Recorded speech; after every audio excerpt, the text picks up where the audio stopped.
Hi guys, good morning. It has just gone 10 o'clock and welcome to SportX Forum, the partnership edition. My name is Gerrit Davids, and once again, today's focus would be on why we need to give back in the sports sector at large. And I'm going to be joined by an esteemed panel of thought leaders, and essentially, we're going to look as to what works in the industry of grassroots and community sports development, as well as we're going to launch the Sport X Impact Fund and Alliance, or CIFA in short. So we have an amazing lineup, as I've mentioned, of thought leaders and founders who will each share with us what it is that they are doing in the grassroots ecosystem and even elite sports segments of this vibrant community made up of sports enthusiasts, volunteers, coaches, administrators, etc. Also, you are free to share your comments on the platform you are watching the forum from, and hopefully to share some of your thoughts during the webcast. We would try and access some of your comments and stream it on the webcast as well. Also to note that in relation to CIFA, the fund, the impact fund that we want to launch, it is not the formation of a new organization or an NGO. And this SportX live stream is managed by our company, Jerome Media Sports and Entertainment. And the purpose is to create a platform to exchange knowledge in this specific ecosystem. Okay? So what I essentially want to do is, perhaps before we get our first speaker in a few minutes, I see she's not online as yet. Basically, just to touch on a few trends that I've picked up in my research and attending other webinars. And the question then, what we as people who are active in the ecosystem, when we do a kind of a review of what we do in our programs, in our foundations, in our clubs, in our academies, but also how do we do research as to what is now working, what are the trends, and how do we not necessarily just integrate, but also adapt it to our needs. Okay, so I see one of our first speakers, Oji Molefe, has joined the stage, but we will get to him later on. So let me just go through this, what works in the sports development ecosystem. So when we start out with our dreams, our vision, and our ideas, we have this bold, big, wide vision as to what is it that we would do, and also who is it that we will impact on, who will benefit from what is it that we would do. And we will have volumes and volumes of strategic plans that would accompany our vision. But as it is with the trend on the internet that we've seen over the last few years, is that you're going to become more effective if you go hyper-local, meaning to say, where you sit, where you stand, you look around in your community and you say, what is it that I can best do for them in terms of their needs, which you have researched. So you look at NGOs, you look at schools, you look at businesses, and you say, now, this is what we have identified as a genuine, real need within our community. And can we pull our sources together and to give impact where it's much needed? So essentially what we are saying is that when it comes to partnerships, go local as opposed to trying to look provincial, national, continental, or even international for that matter. So another trend that we picked up in research is that more and more organizations are using digital tools to track engagement.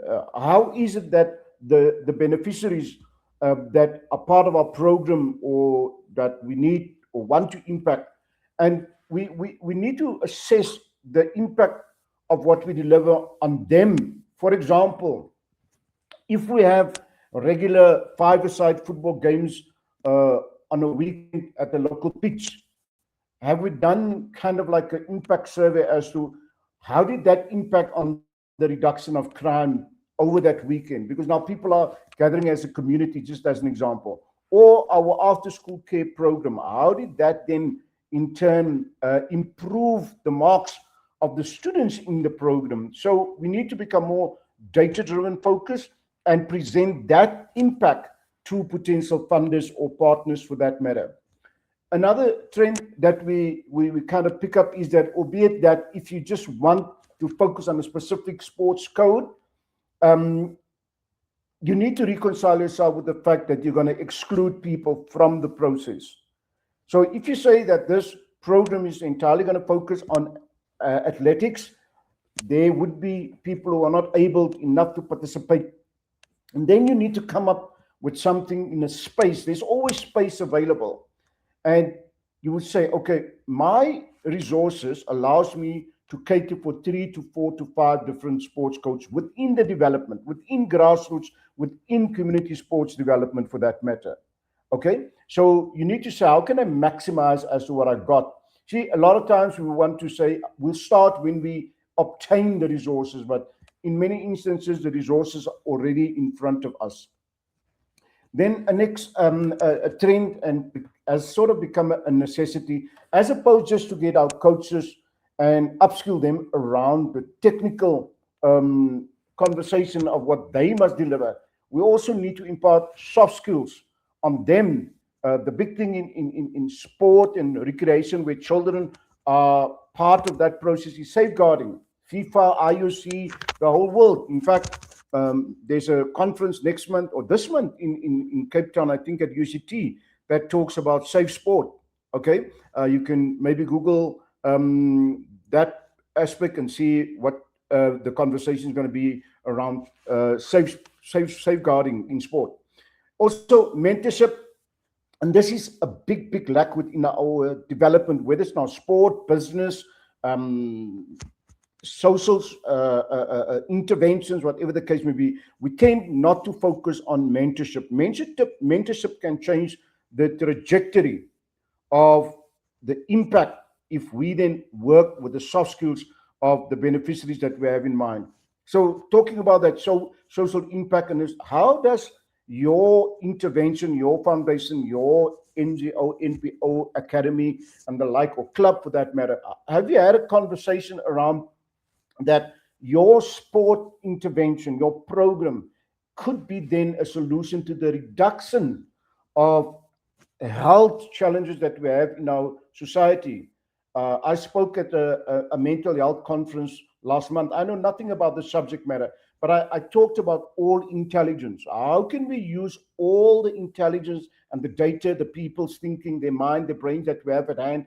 How can we then use that to kind of find solutions to the triple challenge, unemployment, inequality, and poverty, our three biggest, or we call it the triple challenge. So let's just see how we can then purely place our intervention into the needs of society to create that social impact, which we all strive for.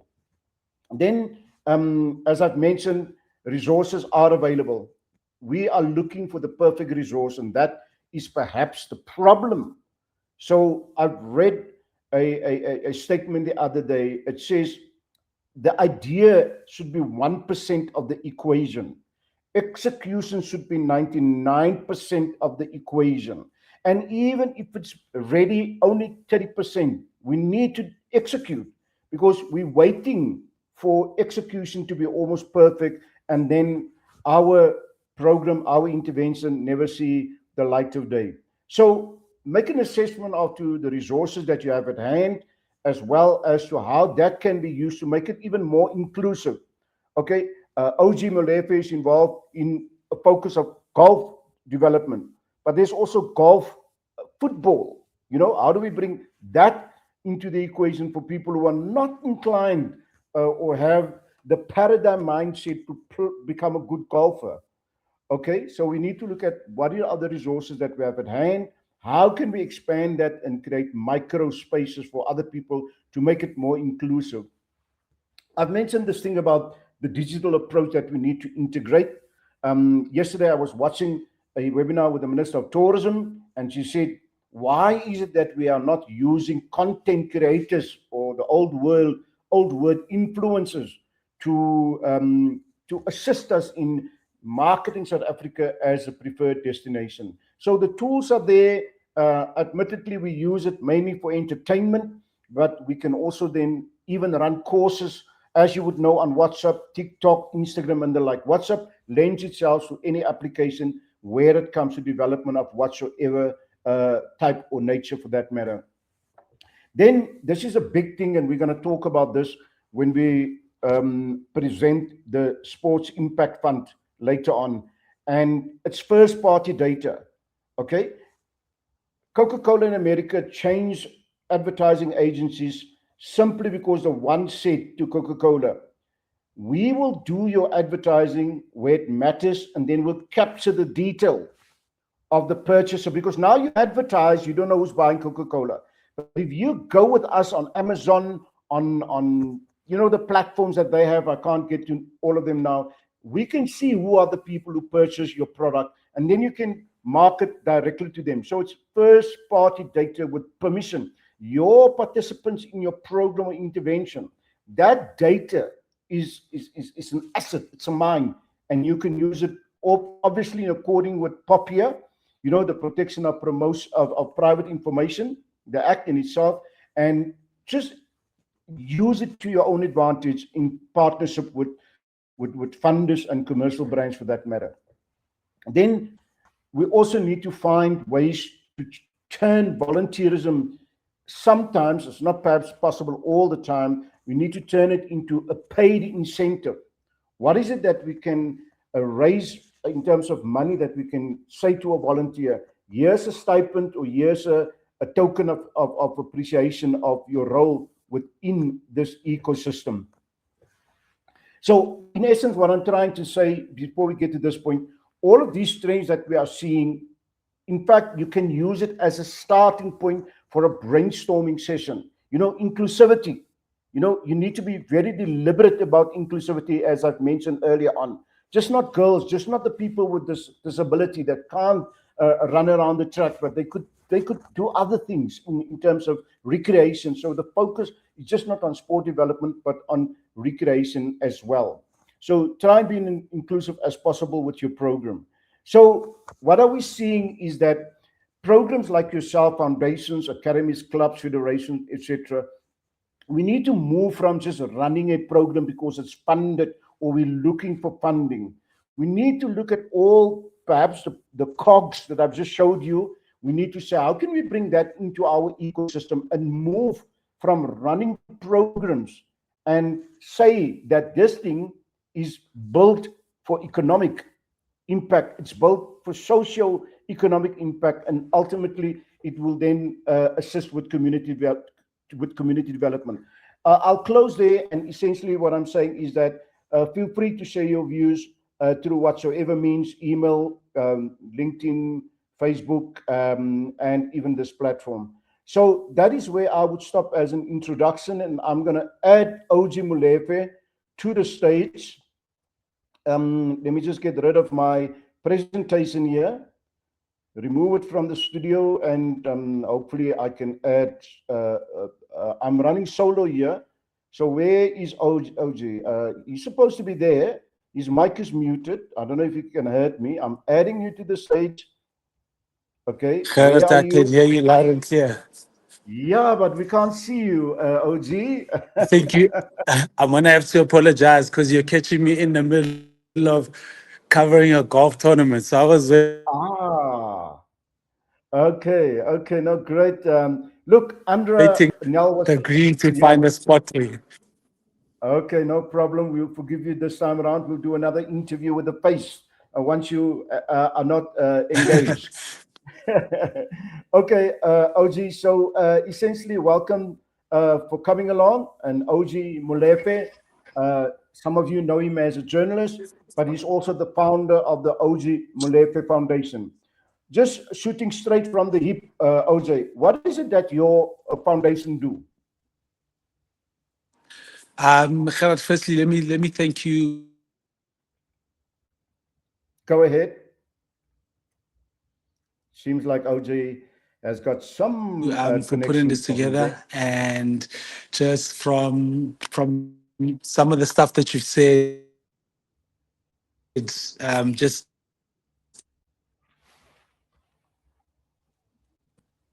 can you hear me now? Yes, yes, yes. We have got a bit of a Can you hear connection me, problem, Gerard? but continue. We can hear you. Am I back on? Yes, yes, you're on. Yeah, just for everybody, we'll sort this out later. Technically, OG has got a bit of challenge there with connection. You back, OG? You back? Okay. It doesn't look like we're getting any luck with OG. OG, let's just try again in a few minutes, and in the meantime, I will bring in Andra. I'll keep you there, and I'll just add Andra to the stage. Good morning, Andra. You muted, Andra. Good morning, everybody. Hi, it's lovely Good to be here. morning. Good morning. Yeah, thanks for coming along. Andra is the corporate affairs manager at KFC. I don't know if that's just KFC or KFC Africa. And welcome to the SportXForum. And tell us more about the work that KFC is doing in the community and more so in grassroots sports development. And in particular, your long-standing partnership with Cricket South Africa, and talking about this theme as to why we should give back. And to start off with that question, what is it that the program does from the outset for us to understand?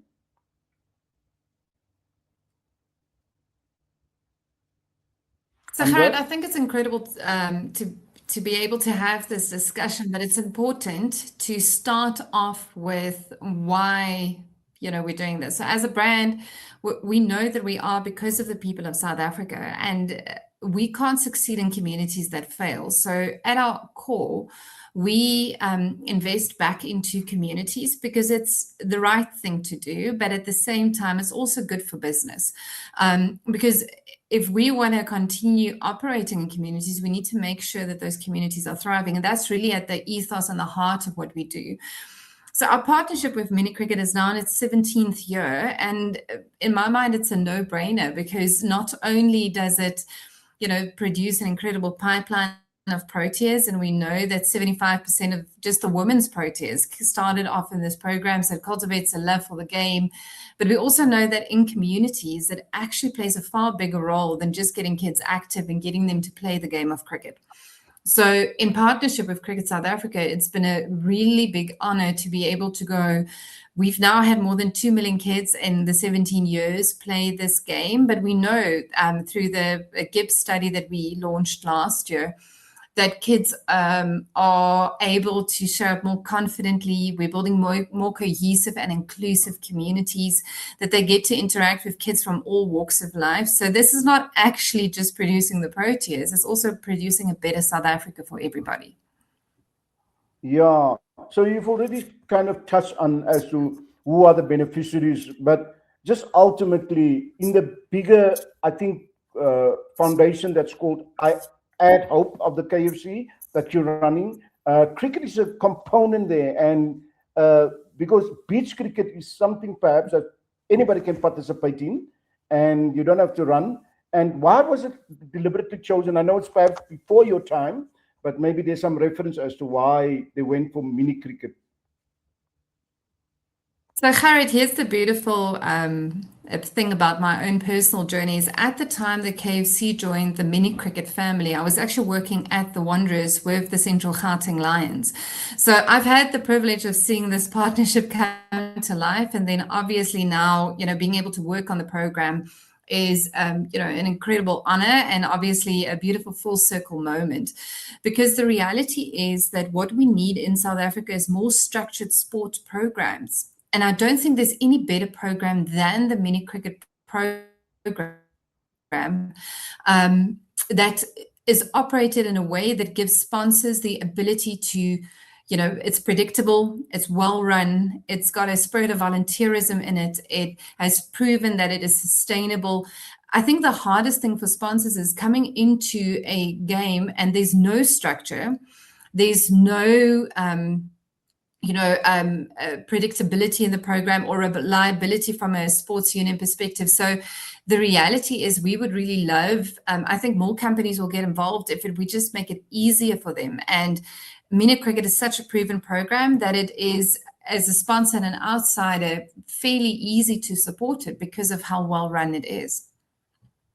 Okay, and also, I know this is a very loaded question, but I'm sure you do annual reporting and you do a kind of like say, what is it that in terms of the numbers? I know we don't want to tick off numbers when we're in the sport, it's impact, and I know as a mentor what one little statement or sentence can do to a mentee. And so I don't want numbers, but I perhaps you can share with me just impact, the way you as KFC is looking at it. We look at it twofold, right? So I think all of us, we wouldn't be doing our due diligence and governance if we weren't measuring the numbers, because it really is around the scale and the number of kids that get access to the program. So we're now at 120,000 kids annually, and obviously kids are graduating into hardball cricket every year. So the reality is that we need to continuously make sure that pipeline of kids. And what we have set and what we're working very closely on is this bold vision with Cricket South Africa is we want more kids. We want every kid in South Africa to be able to play mini cricket because of the far-reaching social upliftment that the program does. So yes, the numbers are important. And for me, the health of the program is always in the number of volunteer coaches that are for no pay willing to invest into the program and give their own personal time because of the benefit they see in their communities. And the stories are incredible. But on a more tangible and a soft skills level, for me, it's very much around the ethos of the program and whether that is still alive. Is it still a program that at its core has a community around it, gets parents involved in their kids' program? As a brand, we're all about feeding people's potential. So as long as Mini Cricket continues to do that and continues to get kids to believe that they can achieve more than what their circumstances are, what they were born into, I think that's when we will continue supporting this program. And we have done so for the past 17 years. Yeah, great. Andra, you've mentioned volunteers, and I'm a big proponent of volunteerism in the sense of the soft skills that volunteers picks up. As for example, when I talk to a youngster and I say, I see there's a gap in your CV. The couple of years you worked at Pick n Pay as a cashier. Yeah, but who's going to be interested in that? I'm saying no. Why don't you sell your public you in the public face of Pick n Pay? You were a client liaison. A cashier doesn't see herself as a client liaison person, and therein needs a skill. And if you can propagate that skill, why not? And so I'm a big proponent of volunteerism.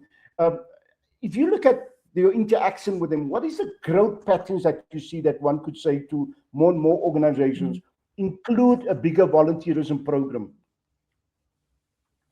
Well, Gerard, I'm going to just affirm what you're saying, and I'm not going to name the brand for the risk of highlighting a competitor, but I myself started off as a waiter in one of South Africa's most famous family restaurants. So I know that's where I learned a lot of my people skills and the ability to engage with people and deal with difficult customers. So that is incredibly important. And I think volunteerism facilitates a lot of that. But I think what it does is it really, and I think we need a bigger spirit of volunteerism in South Africa, to be fair. If I compare it to some of the European markets, we're actually tracking behind quite a bit. And I think it's because of the socio-economic reality of our country is volunteerism gives people the opportunity to realize, and really, it really brings the spirit of Ubuntu to life, because it's not just about me. I'm giving back because of what it'll do for future generations, etc. Now, we need more of that in the workforce. So it starts off with doing something for others without necessarily getting something directly in return today for myself. It's the first thing. And then I think, secondly, by nature, if you're involved in a program like mini cricket as a volunteer, there are some skills and training that you get access to that you wouldn't otherwise. And I think that is true for a lot of volunteer programs, that there's some level of training, etc., that then gives you access to free upskilling and training. And I would really encourage more young people to get involved, because those are all the things that, and I sit in interviews and look at CVs daily.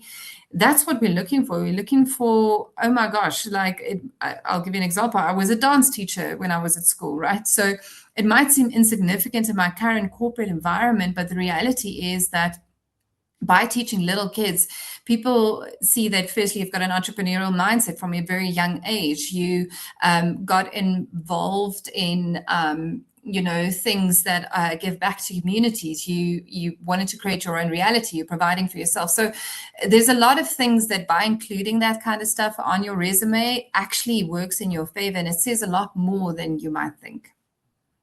I think we should do a masterclass on this with the young people that's involved in all the different programs across the country. And so I'm going to put you on the spot now, Andra. So one of the first points that I've raised in my introduction was to go local, hyper local. I'm at that stage in my life where I also start out big thinking, but I'm saying to myself, first look at your resources, what's around you, and then you adapt your thinking around that. So go local. In terms of impact, what would your view be on that statement? So it's actually what we are focusing on for mini cricket going forward. You might know that we are a franchise system, so we've got franchise partners across the country. And one of the biggest things that we know is that there's a big opportunity to engage with consumers at a hyper-local level. Because, yes, there can be big national campaigns that are on TV, but the reality is people feel what's alive in their community. So an extension to the mini cricket program, and to support it even further, is really getting involved with local schools again, like, making sure that you support mini cricket in the schools around the stores. So there's a big case to be had for hyperlocal. And I think actually what you'll start seeing is that a lot of brands are going to that level again, because yes, the awareness job is done at a national level, but the engagement and the relationship and the connection happens at a hyperlocal level. So it absolutely has to be a focus going forward. Okay, thanks. Great stuff. And thanks for coming along, Andra. I think that's where we would leave it for now. Until next time, when we perhaps allocate more time to talk about some specific impacts of the KFC mini program that sits within the bigger KFC Foundation. Thank you very much for coming along. You can either continue staying in the studio, or you can watch it on one of the further on the live links. I hope the links are working. Rene, I see you on. Maybe you could just advise us if all our links are working. Thanks, Andra. We'll chat later again. Thanks so much. Enjoy the rest of the program. Thank you very much. And let's go see Mark Williams. I see you are there. And let's bring back, there's somebody in the chat that is that making reference to you, OG. Where is it now? I'm looking for the, oh, it says, yeah, there has to be the face of golf. Hey, OG, are you there? OG, your mic is not muted. Can you hear us, OG? I think it's, yeah, it's a pic as giving you a comment, or a compliment rather. OG? Yes, hi Gerard, thank you once again. Apologies for earlier. Like I said, I'm literally in the middle of covering a golf tournament that's happening right now on the Birthday Big Easy Tour, which is a development tour in itself.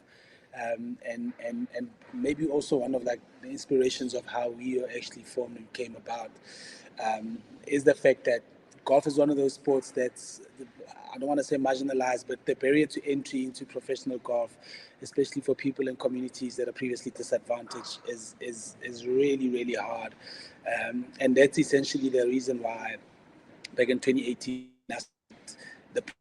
to sort of lean on maybe to what you were saying earlier on, just realizing almost the connections I had within the golf space, and how I could use those connections to sort of help kids that are either starting to play golf, want to get into golf, those that are already playing golf but do not have the financial resources to be able to travel to tournaments, get proper equipment, proper coaching, nutrition, mental coaches. Because right now, to be honest, to become a professional golfer, there's all those things and facets that have to be in place for any golfer to be successful. And unfortunately, for kids that are coming from struggling pasts, it's hard for them to be able to raise enough money to be able to compete at a level where we can say we've really got a great champion coming from previously disadvantaged communities. And so, as the founder of this foundation, OG, for me, it's always the question: why was it started? Other than the obvious answer, a lot of things that we do when we give back, it is because of our own lived experiences. When we were perhaps much younger, something was said and that stuck with you, or you were exposed to something at a very young age and you say to yourself, this is what I'm going to facilitate when I have made it one day in life. Any thoughts on that? Yeah, I was fortunate in that I was introduced to golf at a very young age. I was 12 years old when I started to play golf, and that's because my uncle played golf. He had been a caddy at Krugersdorp Golf Club, taught himself how to play the game, and then introduced it to myself and my cousins. So I grew up playing the sport, and therefore my entry was a lot easier maybe to compare to other people. So I was able to get a membership at Krugersdorp Golf Club. I was able to play, but I was never really at a point where I saw it as a career path in a way. Unfortunately, as the years gone by, I then became a sports journalist, so I covered a lot of major golf tournaments. And in doing so, I saw a lot of kids who were almost just being given clinics, like a one-day clinic where the pros go and try and teach them. But that's not really development of the game, and that's not sustainable either. And as a journalist, then my questions are always geared towards the tours, the people responsible for the game, the politicians, sports ministers. And in my time over the past 22 years, I think I've been through like 5 or 6 sports ministers, and I'd always give the same questions, especially when it came to golf. That what are you guys doing to actually amplify and really do proper development of the sport? And I always got the same wishy-washy answers. But then one day I had to look at myself and say, I've kind of put myself in a situation where I work within the sport, but what am I doing to sort of help instead of just always questioning what the next person is doing? And that's essentially how I started the foundation, to say, with a little bit of connections that I have to people with the resources, people with the equipment, people with the golf clubs that can help us play, how can I use that power and influence that I have to then try and help that generation, which I think is not really being developed properly. Yeah, thanks for that, OG. And also, like I always say, it comes from our own experience at a very early age in life. And I think sometimes I want to be a philosopher, but I always say that when we grew up, the mentality was always make sure that there's enough for everybody, right? It was never a case of make sure there's an abundance of opportunity or an abundance of educational interventions and things like that. And so I'm saying that because, and I don't want you to be specific in the answer, is the Ojibwe Foundation interacts with corporates, interacts with media, and surely there's outreach to say, come and support us. And I don't want you to say that the response has been 70% or 30%. It could be better. It could be better. I want you to share with our viewers to say, you know what? I think this is what we need to do better when we reach out. Yeah, and that's actually really good. Like, because also sometimes just people think because we have the foundation that it works and it's easy, but as you said, without the resources, we can't do the work. And I was on now, I'm a product of mini cricket when it was still sponsored by Bakers when I was young, before KFC came in. And those programs used to come to the townships. How I started playing sports, tennis and cricket, was that Bakers used to come and literally get coaches to come and teach us how to play the sport. Otherwise, I would have never, bumped into cricket until maybe I got to high school if I was fortunate. But when I was in primary school in Kagiso, no one played cricket until Bakers came in to actually help us and get us to the level that, we were able to get kids that came from my hood that went on to play professionally and provincially as well. And therefore, we need those corporates who are going to put their boots on and really put their money where their mouth is to say, listen, this is what we're going to do. And it's not just in golf, it's across all development sport, I feel. It's difficult because I mean, I'll make an example. Like we had a fundraising event in Cape Town last week, and in the last 3.5 weeks before the event, we lost 4 big sponsors who literally carry us to be able to do that event and then also be able to help the kids that we support, right? But those are the difficulties we're facing. It's the difficulties that corporates in South Africa are facing. We found marketing budgets have diminished drastically post-COVID and slowly coming back. But we need to look at how companies are using their CSI budgets now for us to be able to try and tap into those. So it's easy. As I said, the reason I started is because I had relationships, and I found that, to be honest, the corporates that do come on board and support us in the work we do are also based off of those relationships. So if I know Gerard who works at company X, and I'm like, Gerard, can you put me in touch with your CSI manager or your marketing manager? And that's how we then make those connections. I mean, to make it just a blunt example, for the Cape Town event we had last week, I think I wrote 42 proposals in January, and only 5 came back positive. But because it's been the case for the 8 years we've in existence, I've just developed that, never give up sort of philosophy that either way, if 42 don't come back, somebody's going to come back, because I believe in the work that we're doing and someone else is going to see that as well. So it is tough in the resource business to try and get that. And especially in a sport like golf, like I always say, like football, you might need just a football kit and a pair of boots, but a set of golf clubs, a set of decent golf clubs is going to set you back easily 40 to 50,000 rand. And having started small, we got to a point where people used to donate old clubs, old equipment to us. But I always say to someone, if you've got a set of golf clubs that's been in your garage for 10 years and you're not using it, you cannot think that it's good enough for a young child who is hoping and has got aspirations of making it golf, for them to be able to use that. Rather, give us some money for us to be able to go get them the new equipment, get them fitted into the right equipment. So when they do compete and go and compete against their peers, they don't feel undermined or feel like they have less than. So give them that confidence to know that they've got the ability, they've got the right equipment and everything that they need and have been equipped with to be able to go and play. So we understand that the economy is not at the greatest it's ever been, but I believe that, there's definitely corporates out there who can help across the board, and we'll continue to knock on those doors, because what we found, even for kids who had never touched a golf club, I think these kids we started with in 2018, we have now gone down to like a 4 handicap. Like the talent is there, it just needs to be nurtured. You just need to put golf clubs in the hands of kids that have never had them before. Yeah, and thanks for that, OG. We talked earlier on about mini cricket, and what happened to mini golf as an introductory process? So that's a project we're currently working on. Just last week we were supposed to make a major announcement. I can't break it here, unfortunately, because we're waiting for the partners. You did mention, go local, but international sometimes is where you need to go knock on the doors. So because of time differences, our agreements are still in the process of being completed. We will definitely be going into schools. We've got a school, Clermont Love School, that we've spoken to. We'll be starting a golf program there in the next month. And there's 4 other schools just around there, just to be able to get the kids in primary school to be able to start playing the game.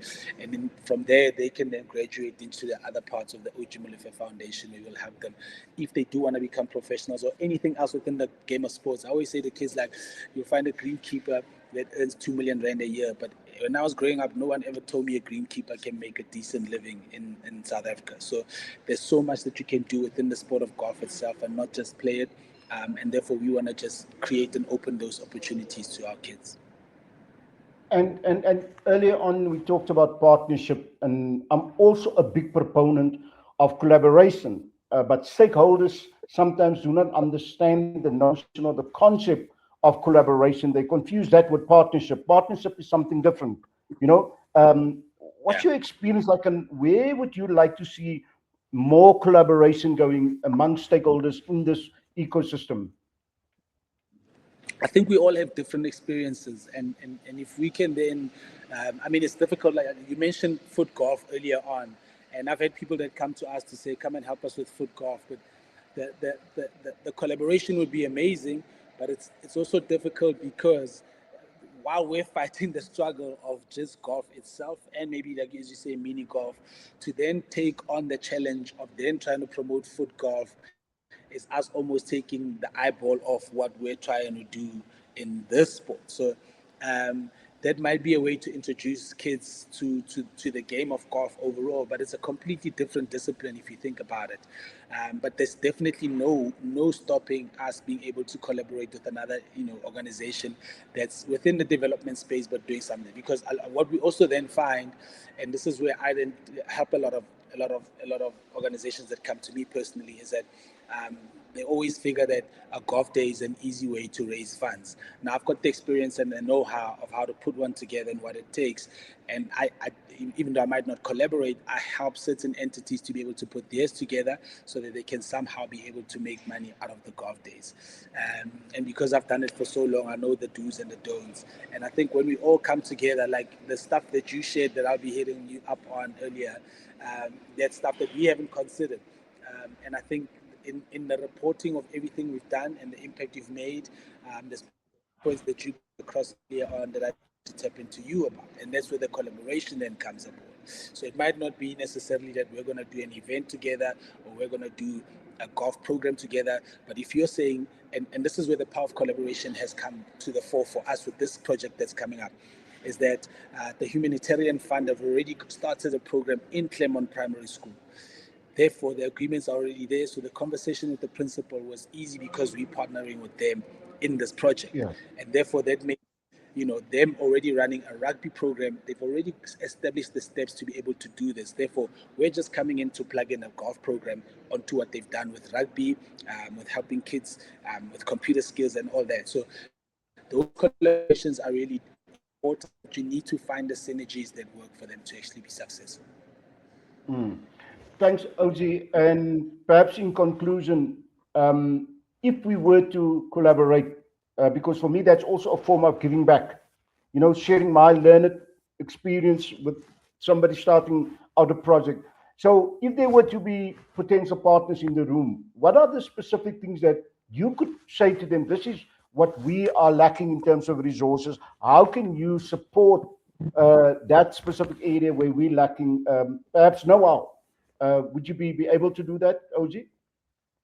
Yeah, I mean, look, what we ultimately want to do is just build a complete child at the end of the day. So if there's someone that knows something about whatever subject that it is, that if we're saying we've got kids that we're going to be coaching on a Tuesday between 2 and 4 p.m., and you're saying to us, we can come and talk to them about financial literacy.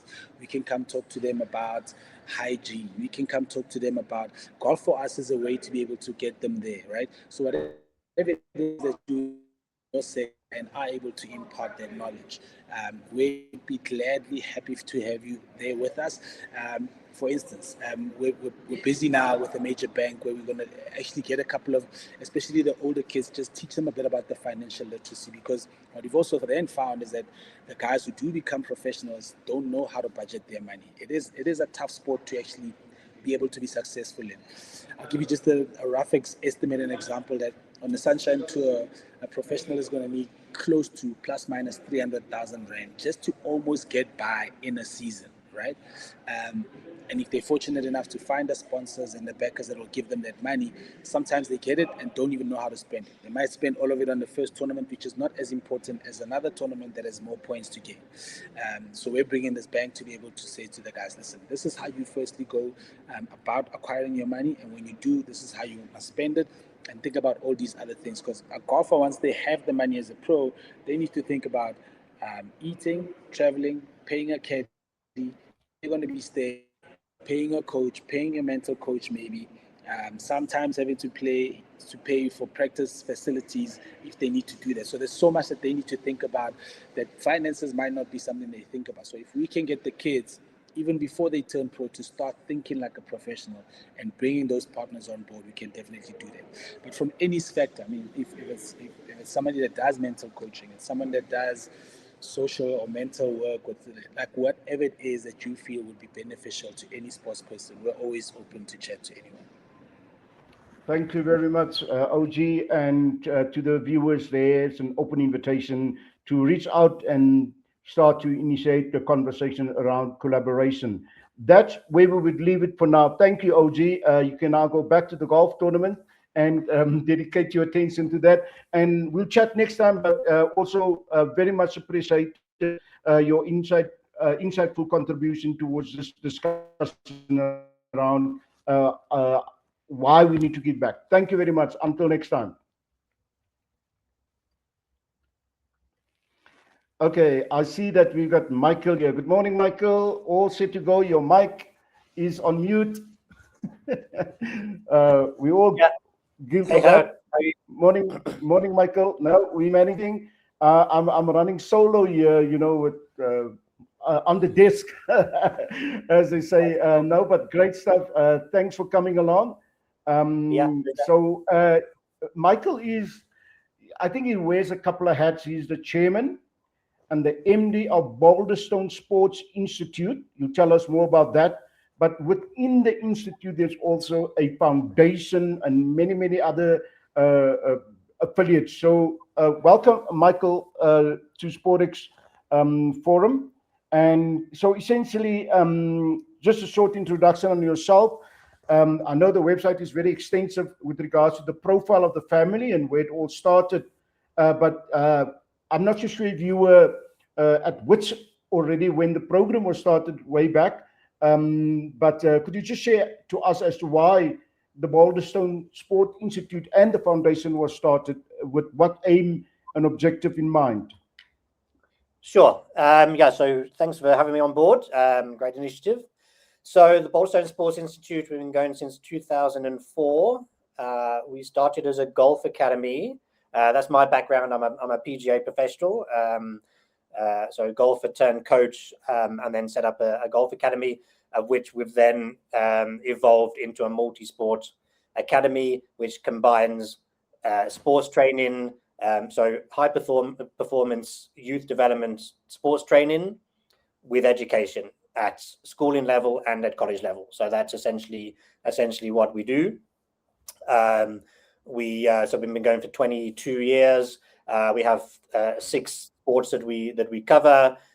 We cover golf, football, tennis, basketball, rugby, and athletics. The 6 that we cover at the moment. And like I said, we have a high school that we operate. So it's full-time programs that we do, and then for after school, post-matric level, we've got 5 different college programs that we offer, offering sports education for youth athletes. So within that, we set up from year 2, we set up a bursary program, of which we have then formalized into a foundation called the Boulderstone Foundation. So we've essentially funded our bursaries for many years, with the occasional help from individuals or corporates, and sometimes collaborating with different institutions. We've collaborated with OG quite a number of times, and OG Wala, we work closely together. So we've done quite a few things with OG Foundation, where we've raised money for OG, and then we've collaborated on some players with his foundation as well, and are currently collaborating with one player. So we formalized that now into a foundation, of which we can hopefully raise more and more money to be able to offer bursaries for those that. So our institution is privately funded, so the parents fund, but obviously a part of what we do is wanting to give back and to nurture the talent in South Africa that can't afford private fees. So from very early on, we've offered bursaries to those that we've identified have talent and work ethic and all the right attributes, and do not have the means, and been able to offer them bursaries, and to offer the programs that we do. Thank you, Michael. And also, there's no geographical limit in the country as to where people could come from, and also where are your institutions based?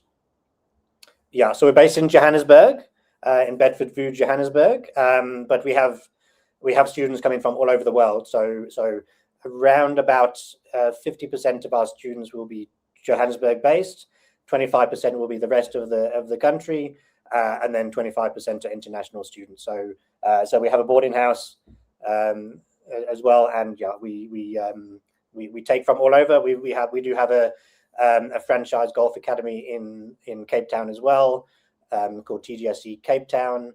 TGSC, the Golf School of Excellence, was our original name, and they've kept our original name, and they operate similar to what we do on the golf side down in Cape Town.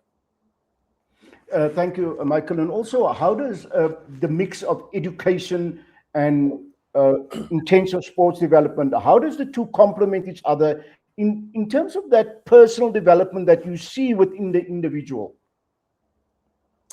Yeah, so it's all about whole person development. So very early on, so we started as a golf academy only offering the golf training. We were the first high performance holistic golf academy in the country, but we didn't have education at that starting point, and we had some really good early success. One example is Toto Timber, who was our first bursary recipient. In our second year, we identified that he was one of the top players of color in the country, but at that point he was 121st in the national rankings. So we brought him on board for a full bursary within our golf academy. Within a year, he'd got down to top 10 in the country. He'd got his national colors, and he'd earned his playing privileges on the Sunshine Tour, of which he took another 6 months later. He took those privileges up, and he's been on the Sunshine Tour ever since. And he's 20 years on the Sunshine Tour now, and he's a Sunshine Tour winner. Played in Asia as well, multiple tournament winner. So that was early success we had with our program and our bursary program, which we're very proud of. But after the 2 or 3 years, we'd had some success, but the majority of the players weren't going to be successful. And we know within high performance environments, no matter where it is, no matter how much with the talent that you get, only a very small portion are going to make it to be playing professionals in whatever sport. So we wanted to offer more than just a pathway to play in as a professional. So then we included education first off at a college level. So we started offering what we call our PGA diploma, where we're training players to become coaches, to run golf clubs, run golf operations, golf shops, golf events, everything within the golf industry. OG there mentioned greenkeeping. So one of our students through that program, and then went into a greenkeeping program that we offer as well, is now the head greenkeeper at Stain City, who just did the Live Golf event. So he's a major contributing factor to that tournament, and the success that was, and the conditioning of the golf course was one of our graduates who came through our programs. So it's about we've got kind of 3 pillars. The sports performance is top of if you call it a pyramid, it's top of the pyramid. First off is character development. Next is academics, and then if we've got a foundation of that, then it's the golf performance is kind of the cherry on the top for us. If a small portion of our players make it as playing professionals, that's wonderful. But we want to develop positive contributors to society, who are going to come through our institution and be of use to society, and be of use in whatever industry they want to go in, whether it's sport or something else.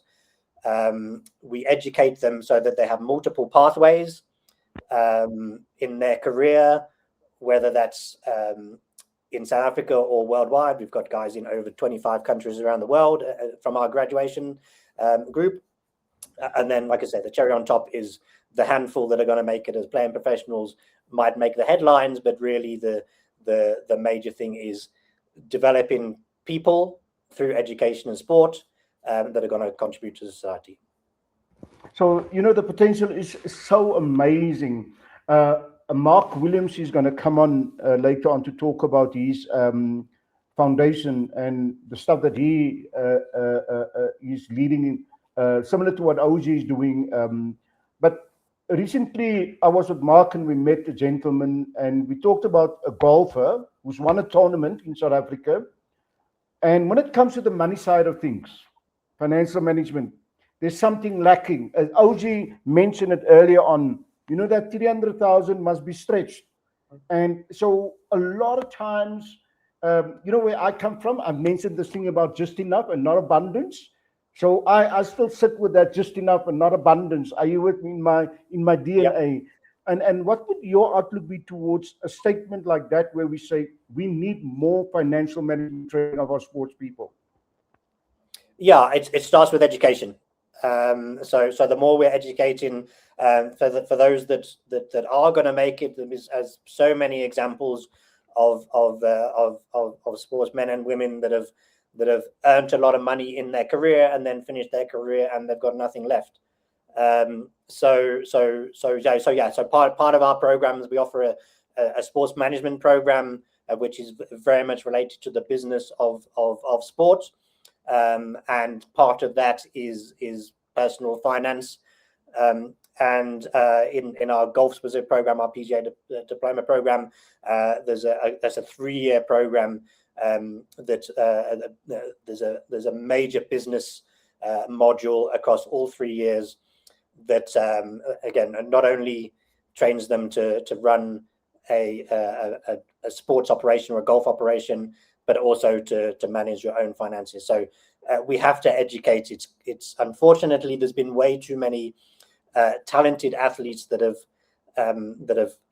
come through the youth development systems or no systems at all, no structures at all, and have because they're so talented in their sport, they don't even complete their schooling, and then they're open to all sorts of people that might pretend that they've got their best interests at heart, but again, so many examples of people that have been advised, financial advisors, managers that end up making far more money and end up with their athletes' money in their own bank account, or they've just mismanaged it because they're it might be a parent or it might be a friend that's managing their finances and managing their career, and they're not educated and qualified to do those kind of things, and so the money's either stolen or it's lost in bad investments. So just being a good athlete is not enough. You have to then know how to manage your career. Part of that is for it to be sustainable beyond. We all know that most athletic careers end at some point, and so it needs to be sustainable from there. No, great stuff. I remember maybe a decade or so ago, the NBA made it compulsory for all rookies to go through a program like that. That would even include how not to borrow money to your family. Otherwise, you'll be bankrupt in next to no time. So, Michael, so carry on.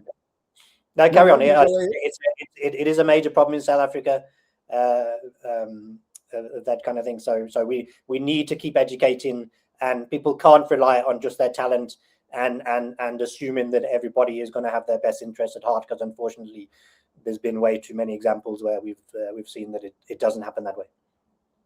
No, great stuff. Thank you, Michael. Thanks for coming along. Insightful background kind of presentation as to what the Balderstone Sports Institute and the foundation is doing within the community.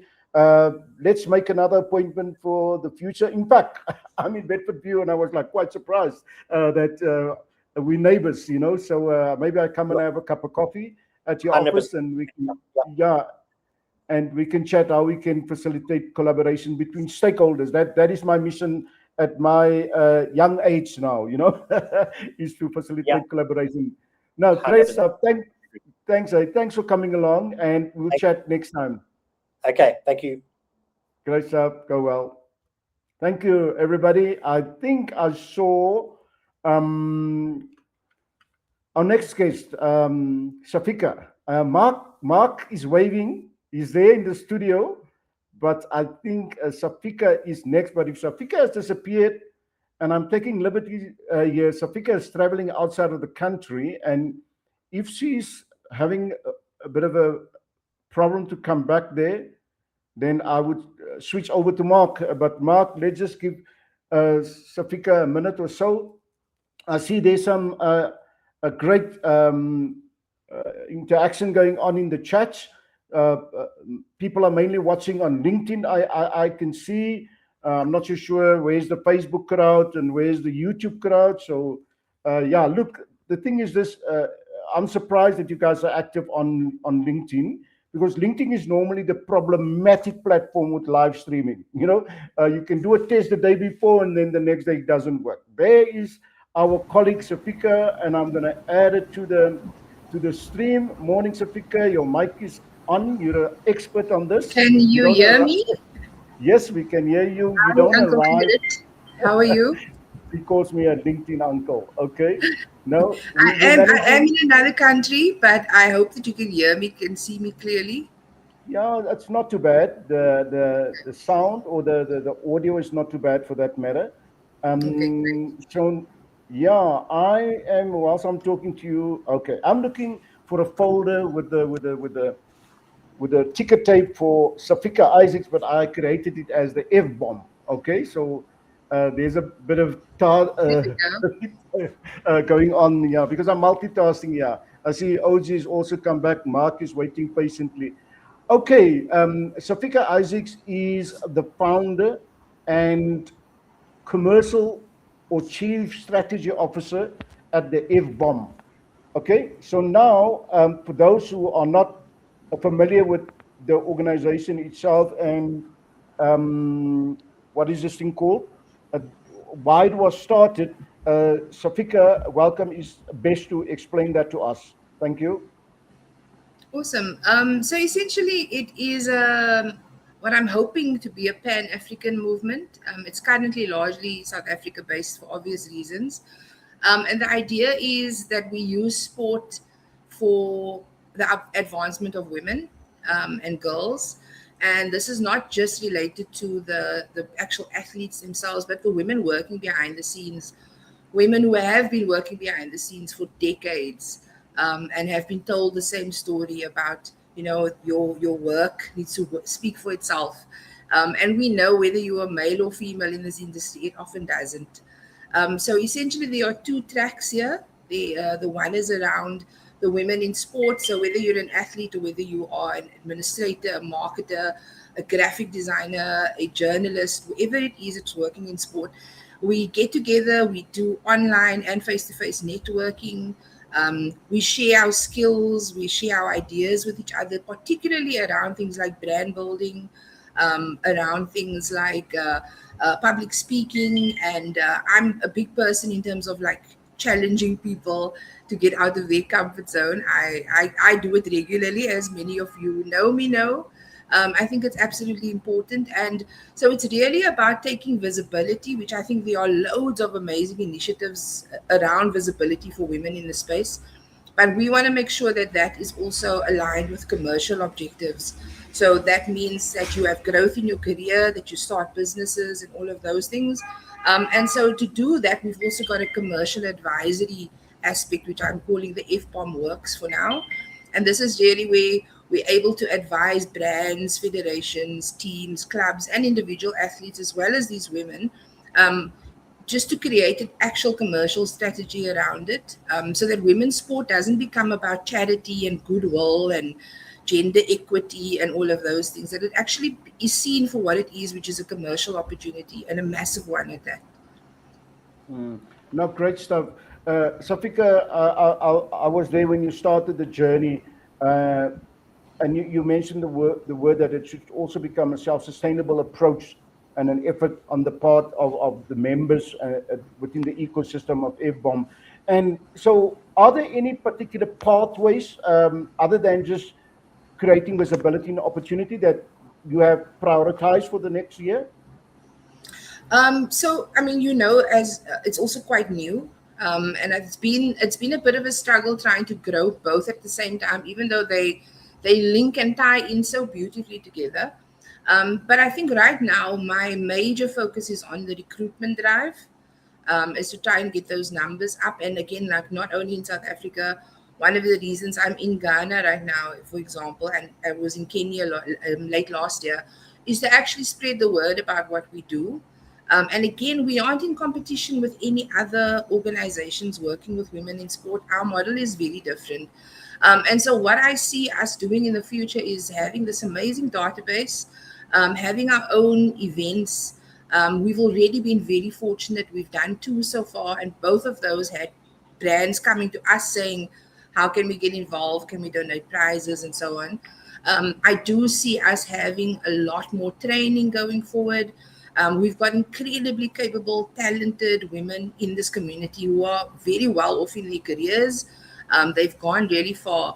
And for them, this is an opportunity for them to give back as well and potentially make some money while they do it.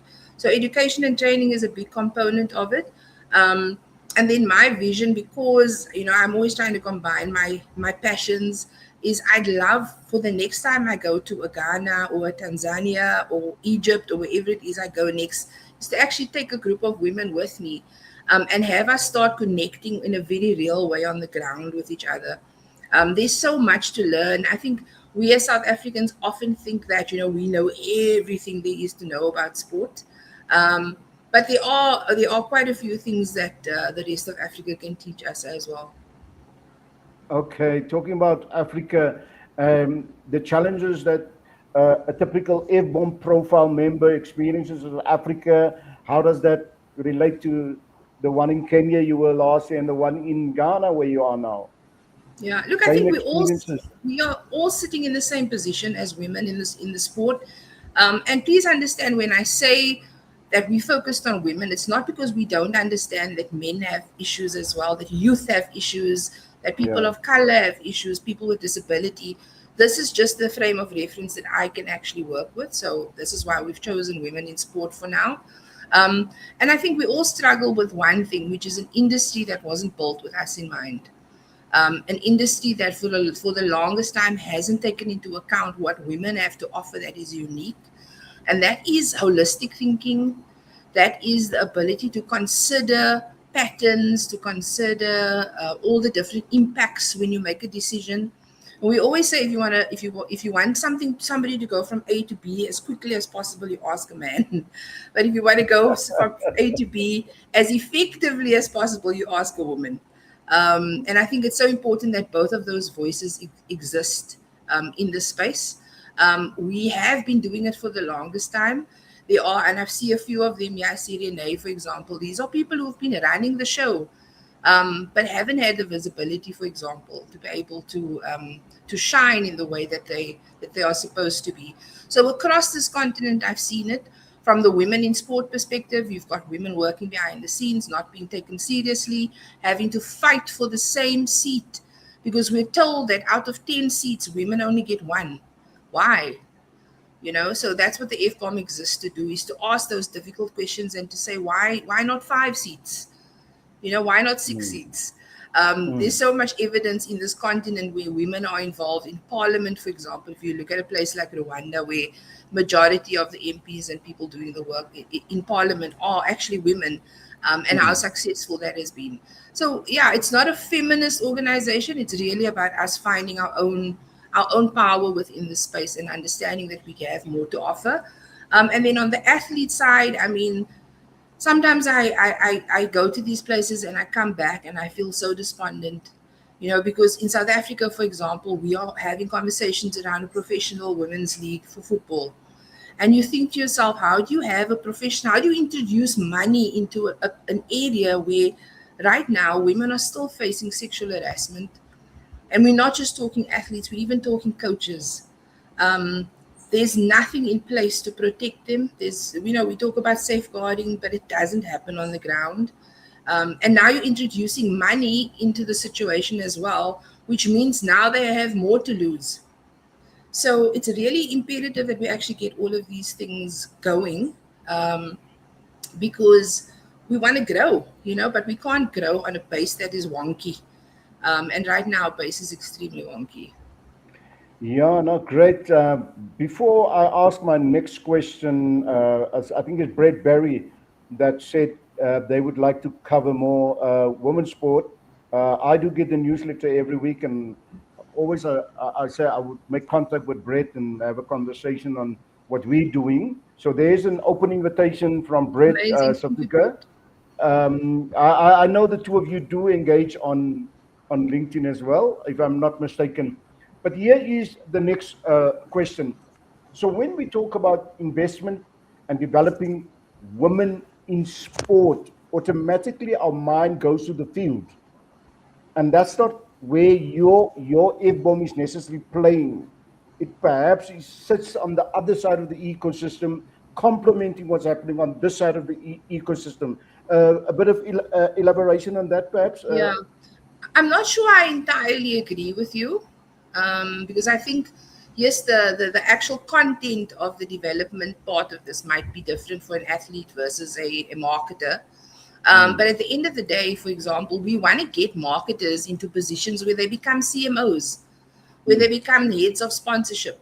And this is just one aspect of it. We want young lawyers to become like Wafika Beg, for example, who's now the president of the SA Sports Association and is an F-bomber. We want them to get into those positions where they can actually make it influence what happens on the field as well.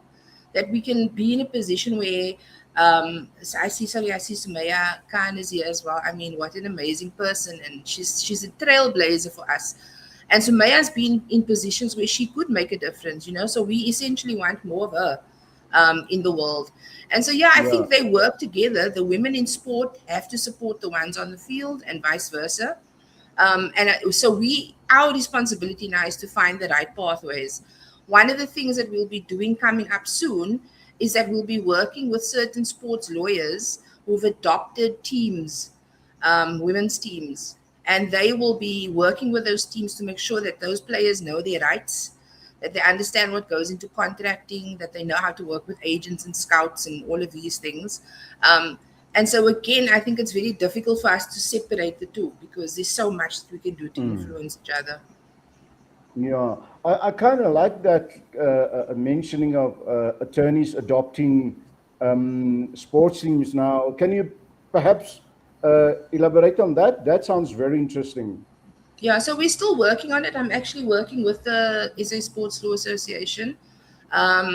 So we haven't finalized this yet, but we are going to be putting out a call for teams soon to essentially tell us, how many there are, where they're based and so on, and then we'd have to match them to the appropriate sports lawyer. And I also want to say that these sports lawyers are not only going to be female as well, and this is a big part of what we do. We do not want to exclude men from this. They have a massive job to do as well in terms of the advancement of women. And I've been very privileged to be surrounded by people like yourself as well, Uncle Gerrit. I always say my LinkedIn uncle, extremely supportive of me and the work that I do. And this is even before the F-bomb. So we need to do better at harnessing, all those people who are interested in working with us. But just to go back to your question again. So the idea here is for us to actually do this road shows where it's practical. I don't know how long it will take us to cover everyone, but I think, youth themselves have a very good way of kind of relaying information to each other as well. So I always say, if you teach one young person, 10 other young people will benefit from it. And so that's the thing. We have to make the start. We've heard too many horror stories, and women's sport is growing massively, particularly football in this country. The world out there is hungry for our footballers, our women footballers. So if we want to have more Tembi Khatlanas who have their heads screwed on straight, that's on us. That's the job that we have to do. Great. But also, here's another open invitation. If you want to take the roadshow virtually, we'll make this platform available.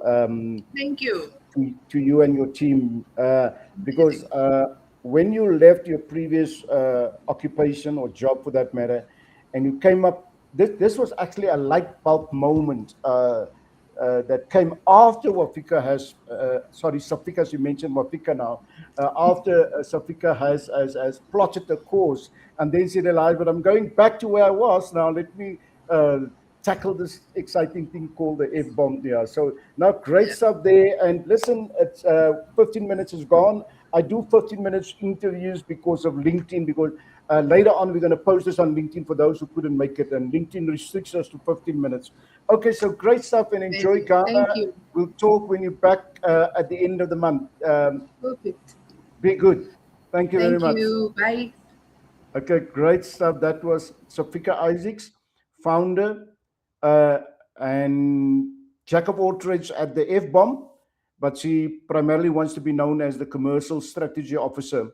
So we next up is Mark Williams. He's been there ever since we started. So Mark, let me bring you to the stage. Can you hear us, Mark? Your mic is on. There should not be a problem. Yeah, no, can you hear me? Great stuff. Yes, we can hear you. Hello? I can hear you. If I can hear you, then the rest can hear you. I can hear you. Can Great stuff. Thank you. Yeah. Thank you. Yeah, thank you for having me on this platform, Mr. G. Yeah. Okay. Great stuff. So, Mark, you represent, after your playing days, you started the foundation, and the foundation has got a inclusive outlook towards what the community needs and how you can assist. Just take us back quickly to the time you decided to hang up your boots and then start the foundation, if you would not mind doing that for us. Thank you. So yeah, my name is Mark Williams, originally from Cape Town, but in 2002, I had a wonderful football career. From a kid that comes from a background where there was drugs, gangsterism, but took the opportunity when it came. It wasn't easy because we talk about in apartheid years, especially in Cape Town, was very difficult. But you must just believe when you have a dream, the vision, don't give up, go out there, work hard. I remember a couple of times I was running in the road and some of my friends were saying, hey, that guy's crazy. Why is he running? When it was raining, I was training and, I'm thinking back, they were laughing. And yeah, a couple of years later, when they saw me playing professional, they were not laughing. And those are things that I want to share with the youngsters of today. Coming from a place where we were 6 brothers, we lived in a small house. And when I said small house, basically there was a bedroom, a lounge, everything was in there. The only thing that wasn't in there was the toilet. You had to go outside and then find your way. But look, God is good. I'm a great believer.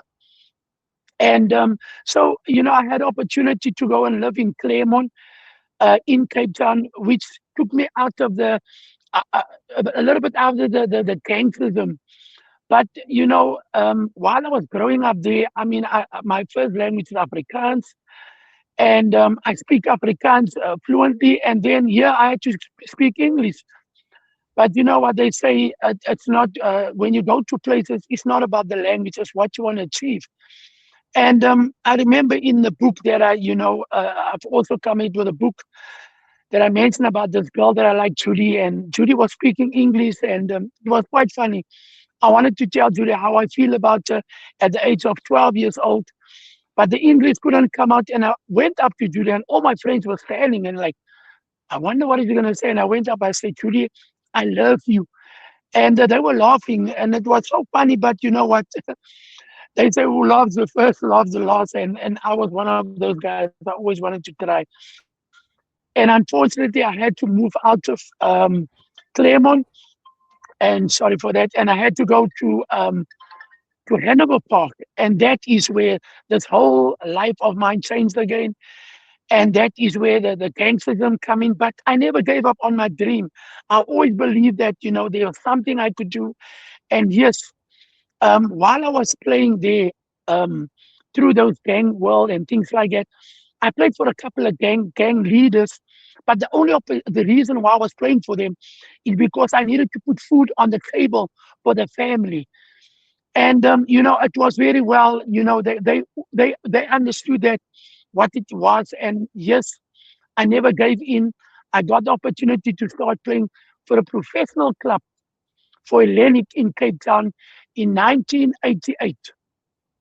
I was playing on the field and somebody said, "Hey, Mark, there is this white gentleman that wanted to see you." The first thing that went to my head, I was like, "Oh my goodness, where? Why? What is this cop wants?" Because if you see a white person in a colored area, in those days were very difficult. So yes, I got the opportunity, and he said to me that he wanted me to play professional, and that is where I never looked back. I trained more harder. I got the opportunity to play for Hellenic. I came to Johannesburg, played for Cosmos, played for Sundowns, and my dream was always as a kid. Remember, I said that house that I wanted to buy for where I grew up was to buy my mother a house, and I had the opportunity to buy that house. But look, I had a great journey. After that, I went to Belgium. I played in Belgium. I played in England. I played in Brazil. And where I made my name was 1996 when the final won the AFCON Cup. I came on as a substitute, and Sporting the Two Girls got my name as a nation builder. And now that I'm sitting having all these things, I'm looking back and say, what is it that Marks want people to remember? How do you want people to remember Mark Williams as a legend? But what is Mark giving back? So I looked and I said, well, the legacy is more important. And that's how I came up with the Mark Williams Foundation. Where I grew up, I want to go back to those areas and tell these kids about the lifestyle I had and share it with them and say, if I can do it, so can you. Because in a lot of other communities, draft and gangsterism are a big problem. And also the same thing with women. So inspire women to say that it's not just for women that can play it, for men that can play it, that women can also play the game. No, great stuff, and thanks for that introduction, Mark. So the foundation is currently, I know that you do a lot of school appearances. You publish the book, and you distribute the book at schools, and even have corporate motivational speeches that you do. And how does that all link with the foundation? So yeah, thanks. So the foundation basically, for me, was to reach out there because I always believe that after my playing days, I'm grateful. I mean, I was commentating after my career, 22 years at Super Sport, and just after COVID, I had to make. They told me that look, we're looking for new talent, and I had to make and go out of it. And I said, well, listen here. If I'm going to open this foundation, I've got the book. I need corporals to come. And there's certain places that a lot of people are scared to go. I'm one of those guys. I would go out there because when I go to the school, it is my story that connected with one or two of those kids. Yes, you're talking to 500 kids. There might be 500 that comes out of it. And the same thing that I always say, my coach, there was a coach I had, one of my greatest coaches said, that listening is a skill. So I go to the corporate and say, listen here, use me as the team building I can do. And let me go to these schools to share my book. I don't know if whoever's going to see it. I just want to show that this is the book that I've got here with me. It says From Gangster Soccer Legend. And then I go to the schools where some of the companies come in. I mean, I had a wonderful conversation with some of the people last in Durban, and there was a company HR that got me involved and said, Mark, we would love you to come and talk to the kids at the school. And I went there to Lemontville in Durban, Lemontville High School. I spoke to about 1,300 kids. And, it was a great experience for me to just stand on that platform and sharing my story and say to them that, listen here, whatever you want to achieve, never give up. Nothing is impossible. If you put your head to it and you work hard, and then you can do it. And with some of the companies, I come there. I also talk about finance because remember, at one stage, Mark Williams had millions, millions, and it was nice to have all those millions. And it's nice to give. But now Mark Williams, 40, 45 years. Remember, I had to also live off some of that money. It's not the same anymore. So I talked about how I use my money, how I got some of that money, how I invested in some of properties. And those are things that I've learned. So I can also come to a company, which I did a couple of years with one of the banks, and they wanted me to talk to their clients about financial situations. And unfortunately, I had that gift. But yeah, look, it was a great experience for me to play the game at the highest level and to give back. And that is what the foundation is all about.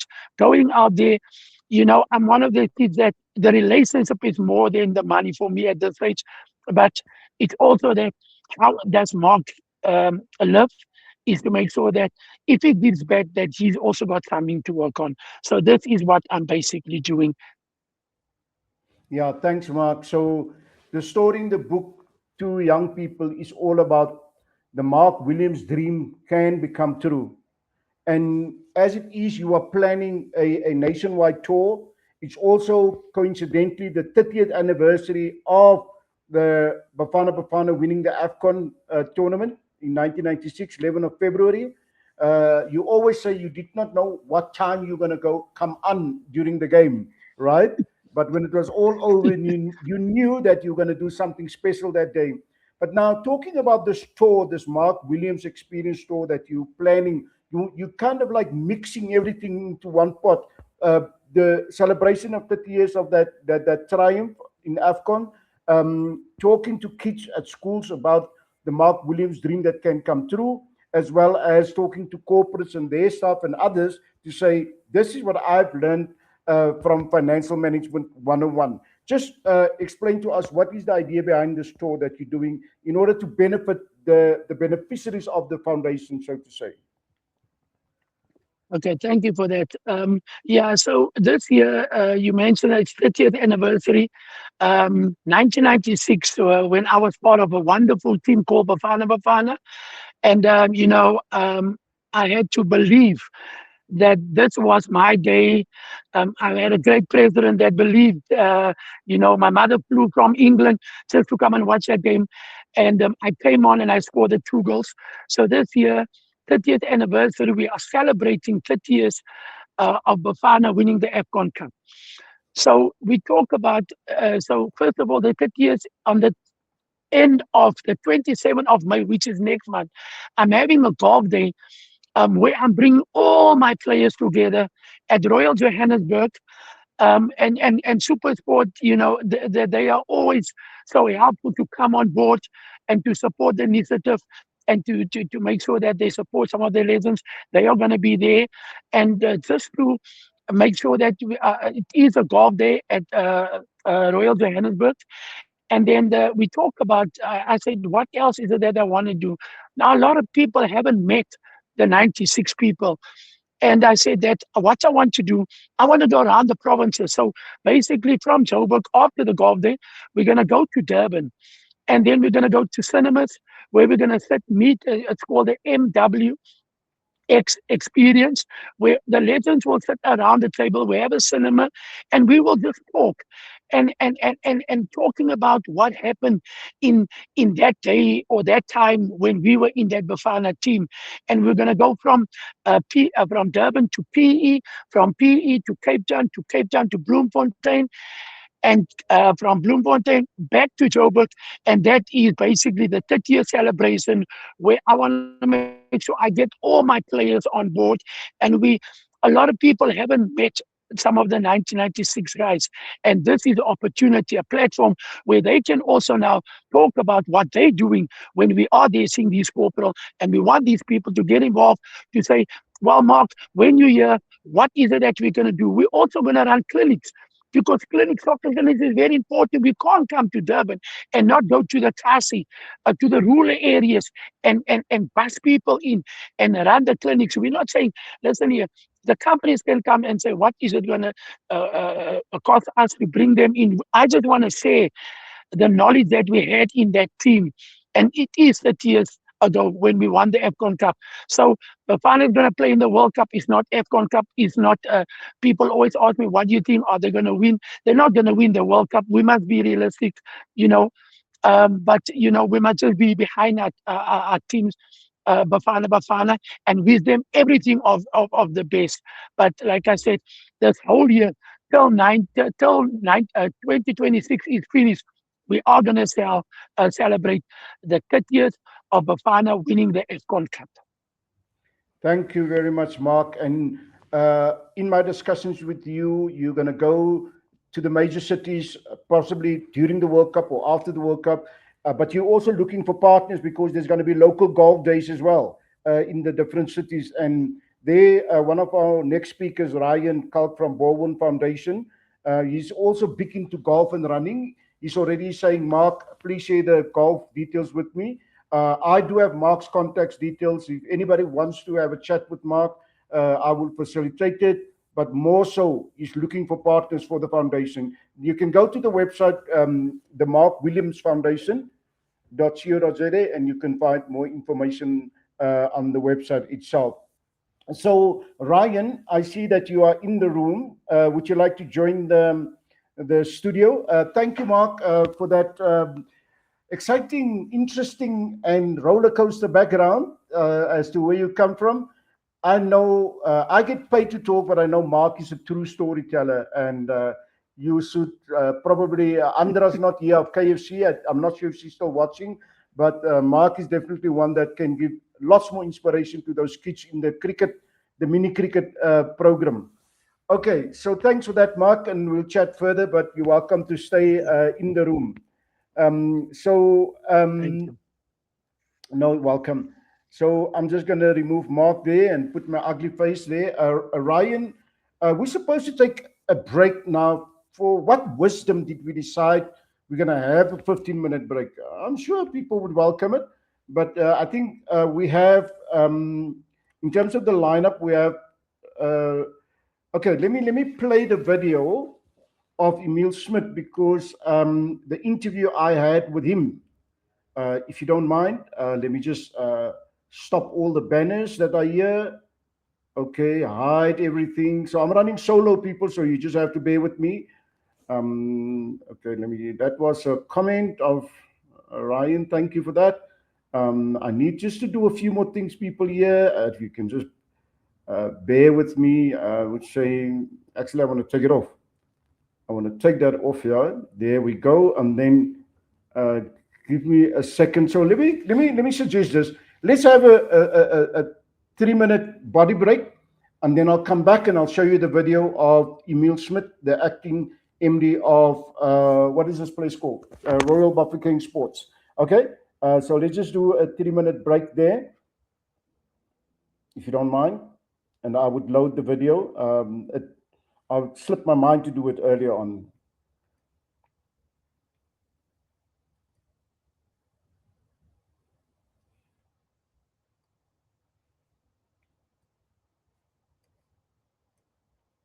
So just a 3-minute break, and then we can continue.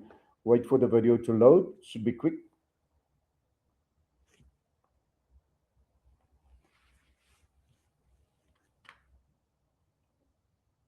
Okay.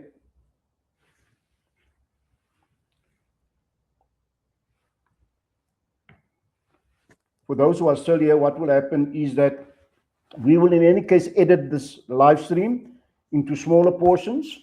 And I think YouTube will retain this raw recording, but even on our channel over there, Facebook and LinkedIn, we would do snippets of all the recordings that we've done. So let me just add this video to the stage. Next up, we have Emil Smith, who is the acting managing director of Royal Bafokeng Sports.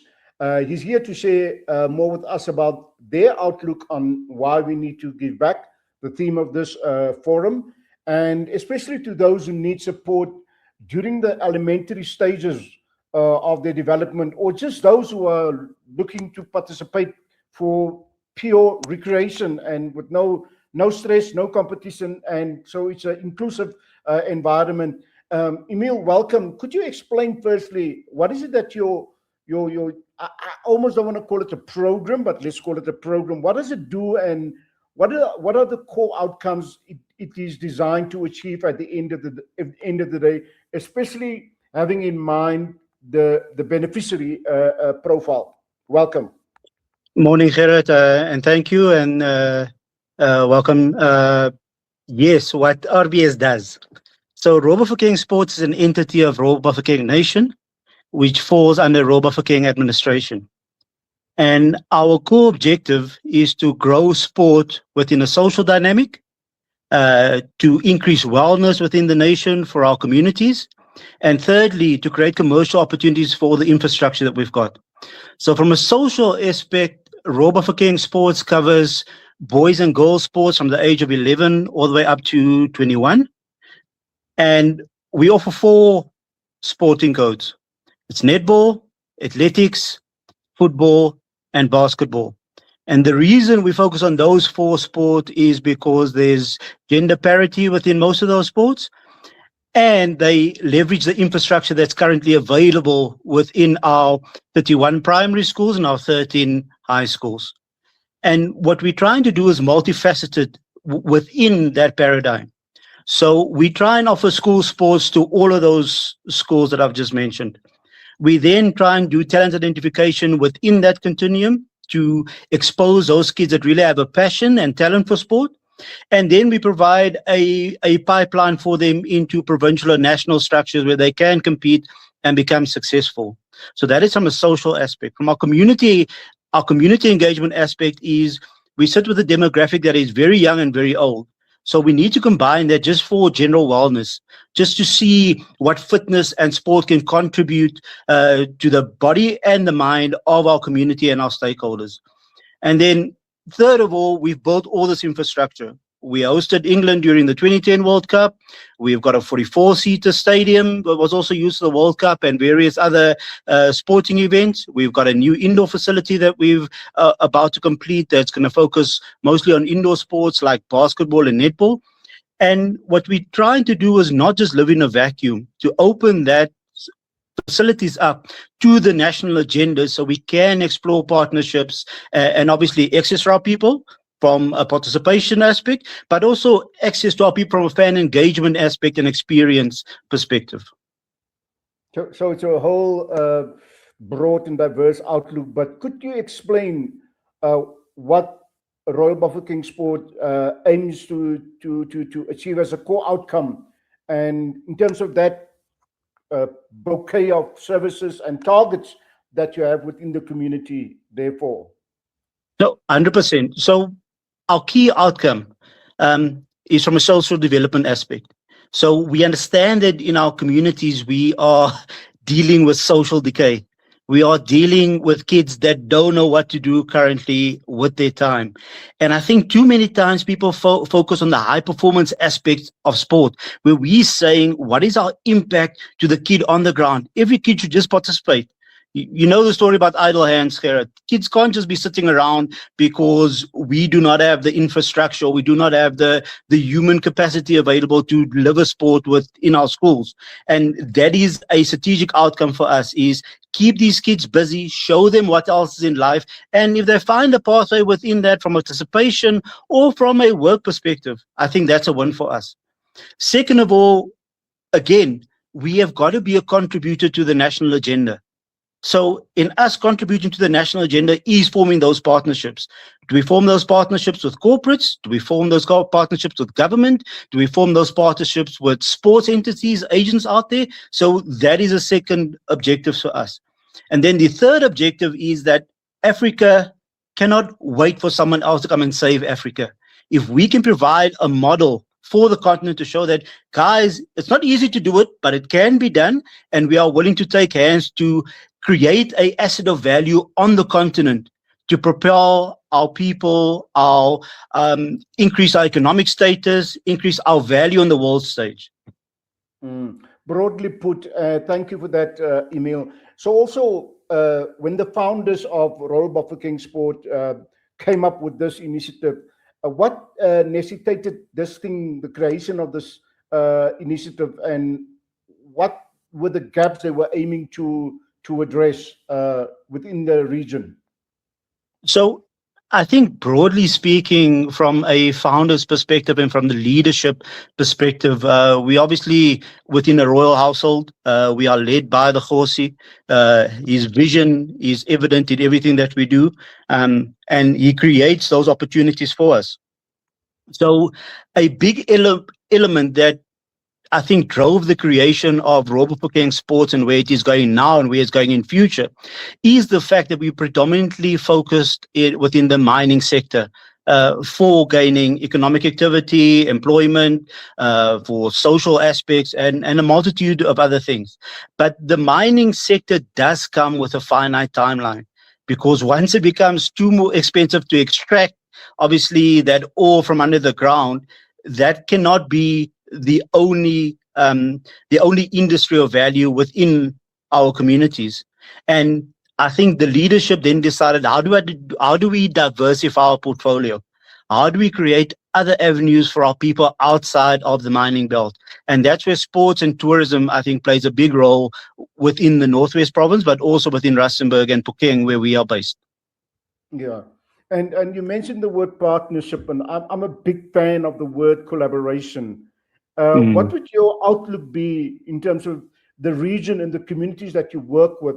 If they were to be in a room today, what is the message in terms of collaboration that Emil Smith will give to them as acting MD of Royal Bafokeng Sports? I think our collaboration will not be based on a single outcome. It's got to be based on mutual benefit. And when we say that, it is not a case of we don't want a handout and we don't expect the people to come to us for a handout. But let's create something of value, something that is sustainable, something that is viable, and something that is multifaceted in its benefit. It's got to benefit our core people, it's got to benefit the sector, and it's got to benefit the national agenda on a whole. Yeah, you've mentioned the age group in terms of the sports development, but certainly there's soft skills development as well, that within the different programs. And what would those key focus areas be for that matter? So, Gerard, great question. And I think that is where we are a little bit unique, where our focus, again, is not only on the athlete. Our focus is definitely on those associated and auxiliary services around the athlete. So if you look at sports science, you look at administration, you look at logistics, you look at various other elements, food and beverage around it. We're trying to say is, how do we upskill our people to take full benefit, not only from a daily basis, but also when we get to the big stage in eventing. We've got a 44-seater stadium and we are bound to host big sporting events.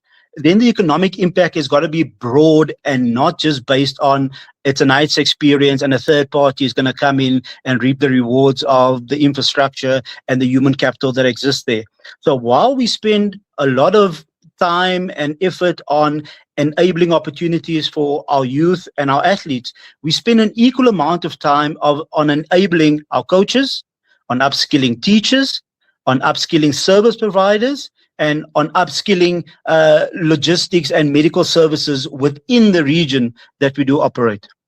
So we as Royal Bafokeng, and that's why I think the important statement I made that we fall under Royal Bafokeng administration. Royal Bafokeng administration has got a department that looks after health services. They've got a department that looks after protective services, which is similar to a SAPS type of body and security within our villages and regions. We have got a hotel school. We've got hospitality sector within our ecosystem. So all those key components that might not, I think at face value, draw a reference to say they are inherent in sport, does eventually benefit sport within our groups of companies. Yeah, so it's a broader perspective in terms of empowerment than just focusing on sport, because one sees it in sports people who have now retired, that they were very good on the field, but life kind of becomes a big challenge off the field, Yes. and so in terms of I'm sure, and it can't be anecdotal because you do have annual reports. In terms of scale, what is the social impact to date since the inception of the RBS? Gerard, I think the social aspect, and I'm going to be honest, we're going on that journey now.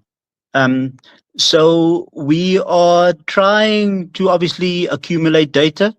We're trying to analyze that data and find out what's our theory of change and how do we align that theory of change to the work that has been done over the last 15 to 20 years.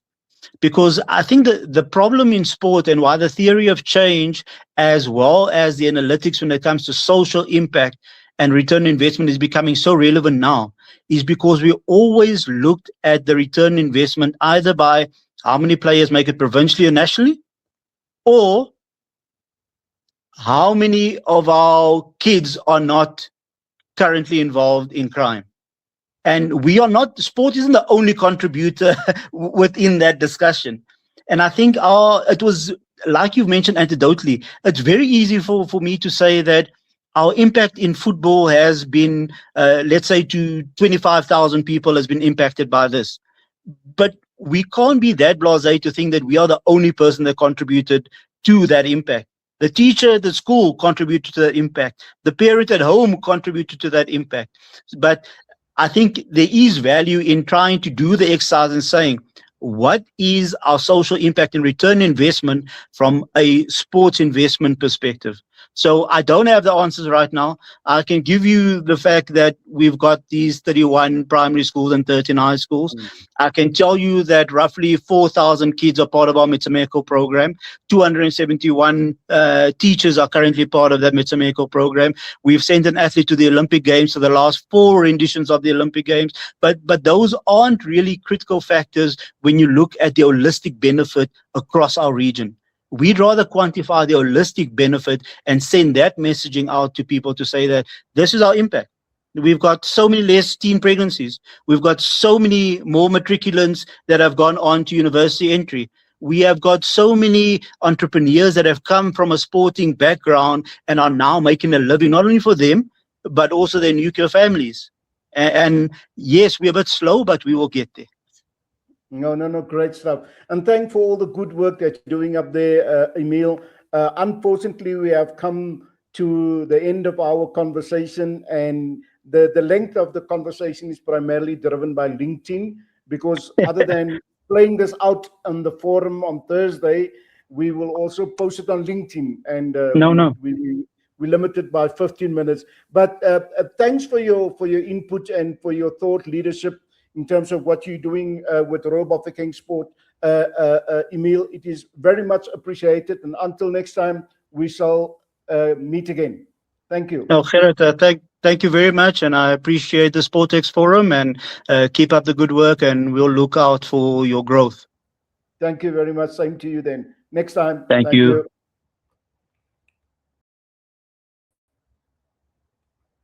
So that was Emil Schmidt, who is the acting MD of Royal Bafokeng Sport. And next up, we will have somebody from La Liga, Swazi. I never know if I have to say your full name. Let me just add Swazi before I go into my introduction. There is Swazi. Swazi, your mic is on mute. Your mic. Swazi. Gerard, There we go. Good morning. I think I'm having a challenge with hearing you. I was able to hear your conversation with Emil. Yeah, while I no, was in I the think waiting room. I think that's normal. I'm not so sure because you're in the waiting room of the studio.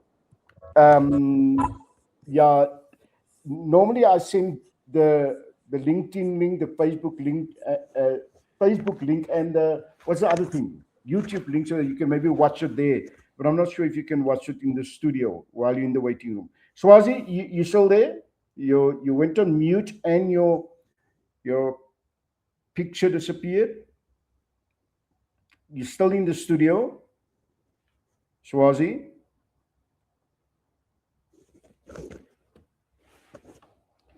Sumaya, if you are listening, I'll send you an email. There's a link to the studio. If you would like to join us in the studio, you can just click on that link.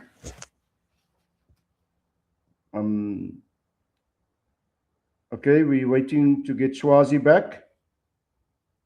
Maybe I should just remove her from the room, and then when she appears again, to add her. Okay. They just yeah, it's technology plays up, you know, and I understand. So let's add it to the studio again. Swazi, you there? Swazi, we can see you. Can you hear us? Swazi, your mic is on. I'm not so sure why we can hear you can't hear us. Swazi, we can maybe just touch a few buttons there. It's all clear on our side. Our mic is on. We can see you.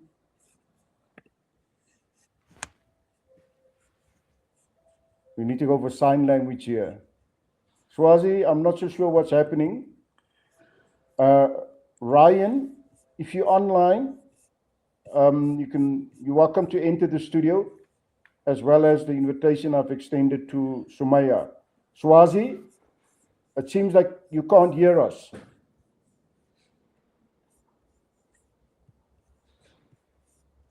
Swazi?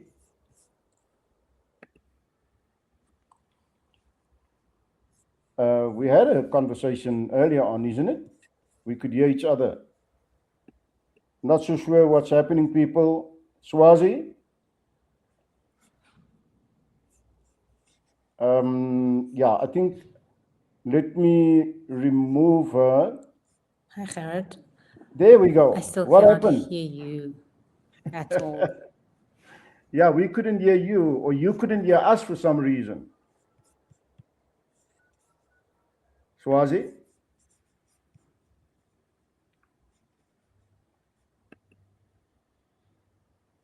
It seems like you can't hear us. Can you hear us, Swazi?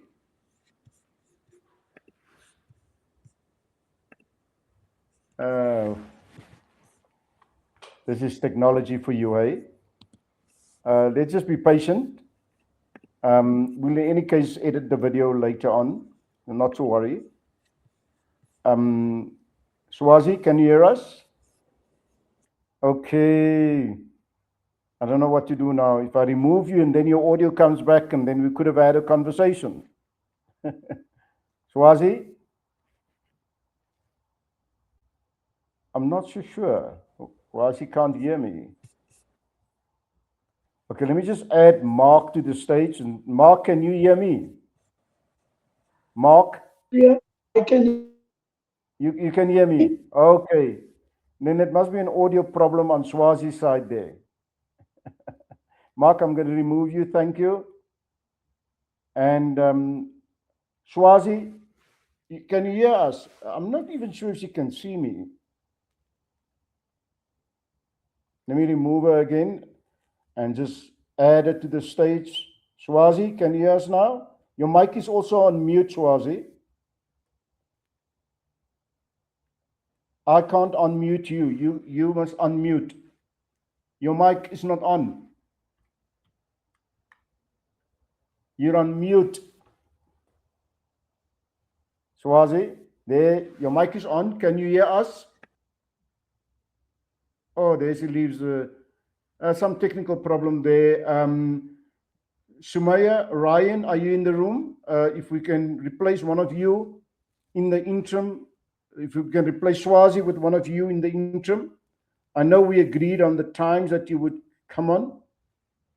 So we would have had Ryan, is it? No, Ryan is only on at 12:15. Okay, let's not stress about too much about what's happening, people.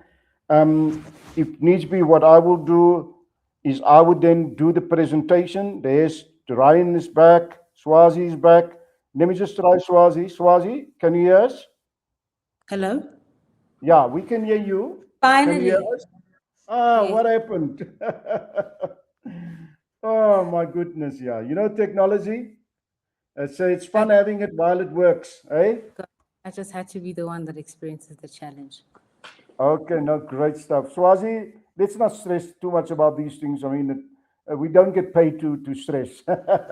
Okay, yeah. So as long as you can hear me and you can respond. So essentially, welcome to SportXForum, the partnership edition. It's good to have you, and I'm happy to have included you in the program. So essentially, people know that La Liga South Africa is an entity that exists, but if you could, in your introductory remarks, state as to why La Liga deemed it fit to open up an office in South Africa, having consideration that it has got other offices on the continent as well. Welcome, Swazi. Thank you, Gerard, for having me. Yes, you're correct. La Liga has been here for 10 years, actually, in Africa since its inception of an office, specifically in South Africa. And now we have delegates across the region, and it was done to be closer to its stakeholders within the ecosystem. So that involves our five main pillars under institutions, obviously audiovisual with our broadcasters, and then you have our fans, then the clubs themselves who have various activities that they do within the region, and then most importantly, grassroots programs. Okay, Yeah, so and you're correct in most people knowing La Liga for its, elite football entertainment, but in this case and what we're talking about today, through Fundación La Liga and its regional and local partners, we have developed a socio-sports program that uses football to create a safe space and structured program for under 13 and under 16 girls and young women. yeah. So if I heard correctly, your fourth pillar focuses on grassroots football development. Could you share with us some of the key programs and the highlights that have been initiated, especially over the last year? Yes, we actually have a program called La Ligue d'Égalité, or the Equality League, which was launched in 2002 with our partner Petroco in Cameroon. And it has since expanded to countries including Kenya and here in South Africa. And that work is reflected in the Mzansi Equality League, which brings together girls' football in a form of a 6-week-long social league and coaching development and community-based impact. So from 2014 in South Africa, we have increased our participation from 100 girls to 300 in last year, impacted by the program, and Cameroon leads in reaching over 600 women and girls. Okay. And when we come to South Africa, there's primarily people from South Africa on the platform today. Are these programs geographically restricted, or is it countrywide, other than the ones that you do with partners like Royal Bafokeng Sport recently? No, not at all. The Mzansi Equality League has 2 seasons now to date, and it has been in Cape Town back to back. But we're looking at ways to extend, and obviously it requires partners. But Ghana will be launching its first Equality League on May 5th, and with coaches formation training workshops developed by our foundation with accredited coaches using the Values to Win methodology. And that is approaching sports to promote leadership, teamwork, emotional intelligence, and all these women and children are going to gain insight in the fundamentals of coaching, planning. You're looking at aligning in international standards and offering long-term career benefits and increasing the impact of grassroots programs and at that level specifically. So we've got quite a number of people that are active in the space of grassroots sports development, community development, for that matter. And how is it that if they look at La Liga in South Africa and say, what would the approach be in order to perhaps see collaboration? I know the process of partnership is very rigid and stringent, but perhaps there's always somebody that can add some value to their program or to what you're doing for that matter. Would there be any approach that one needs to follow? Yes. So the program itself requires a safe space for these girls to be able to play football, and that requires facilities. You would often now go to a local sports field, and it will be predominantly used by the males. So the girls wouldn't have access to that facility because, unfortunately, in our community and how situations are, the leading participants in sports are currently the male. And with that gap, we require first and foremost to have that safe space for these girls and their female coaches, for them to have this consistently, have this league running consistently. And it also requires things like transport because they're coming from various locations. So we held ours in the five-a-side in Century City, but all the girls are coming from different areas, and that requires, again, like I said, transport services. They need meals while the program is running because they don't really often get to play together, and some would have never even crossed paths if it wasn't for programs like these. So it is not a winner at all cost program. It is a social program that brings them all together. And yes, some thrive and others are actively playing football. But all in all, it needs partners to help us create that environment for them. Okay. So would it be correct to say that your ears are always open to people approaching you to say, we can perhaps seek to collaborate in this area, but we also have a need in another area. And it is not that you're a closed door or a closed shop No. for that matter. Not at all. Okay. No. No, great stuff. Then also, you've recently partnered with the Royal Bafokeng Sport because they're almost like a perfect fit for what La Liga wants to achieve when rolling out these programs. Would you perhaps be in a position to share more as to what that partnership entails? Yes, our partnership with Royal Bafokeng actually began with an FC Futures program that we have with our sponsor EA Sports. It's called Next Gen Draft. So last year, February, we took just about almost 300 kids were participating in being scouted. It was a weekend-long program where we had coaches from La Liga that came through from Spain to scout for a group of 4 boys and 4 girls, who then formed part of a tournament that they played in Spain against 3 of our teams. And from that moment, we saw how Royal Bafokeng was able to gather all these local federations to come, because we needed to select, all these children from the Royal Bafokeng region. And it was an amazing success. And now we have an academy with them, the RBS Academy, yes.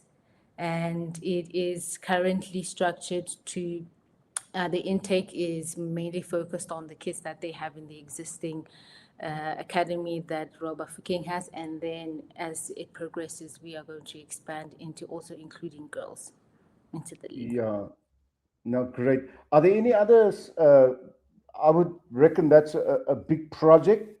Would there be any others in the pipeline?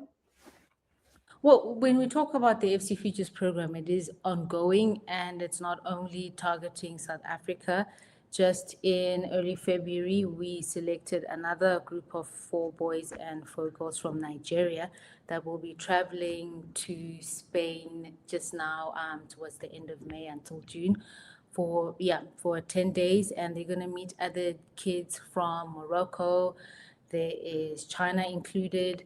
It's really about that. It's creating that space and opportunity where none of these young girls and boys would have been able to meet girls from Dubai, boys from the United States. And when you look back and you see the relationships that they have formed, we actually followed their journey through a docuseries that is currently in the pipeline. And when you look at, yes, you see them on the field, but it's the connections that they were able to make with the other kids. And it's just through the language of football. The Vietnamese didn't speak much English, but on the pitch they were able to communicate. But it's really amazing to see how programs like these are able to give young people a platform that wouldn't really exist if it wasn't through our foundation and local partners like Royal Bafokeng Sports putting it together. Wonderful. There's no price to the value of that experience that they have.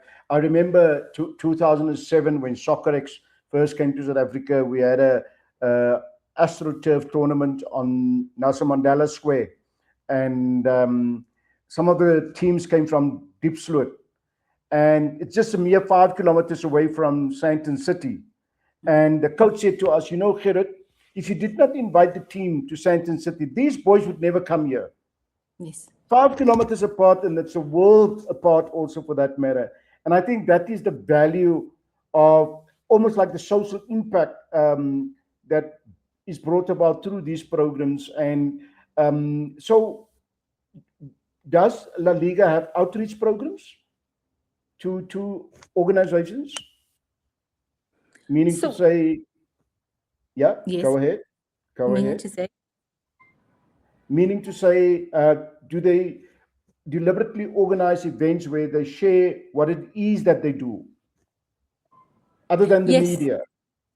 Yes, we actually have a initiative that we call La Liga Talks and Tapas. It is a commercial event with our commercial director for Africa, where we have an event and we invite various stakeholders from many different sectors, and then we discuss over tapas, Spanish tapas, and talk about what La Liga is doing and how we can partner with these other industries.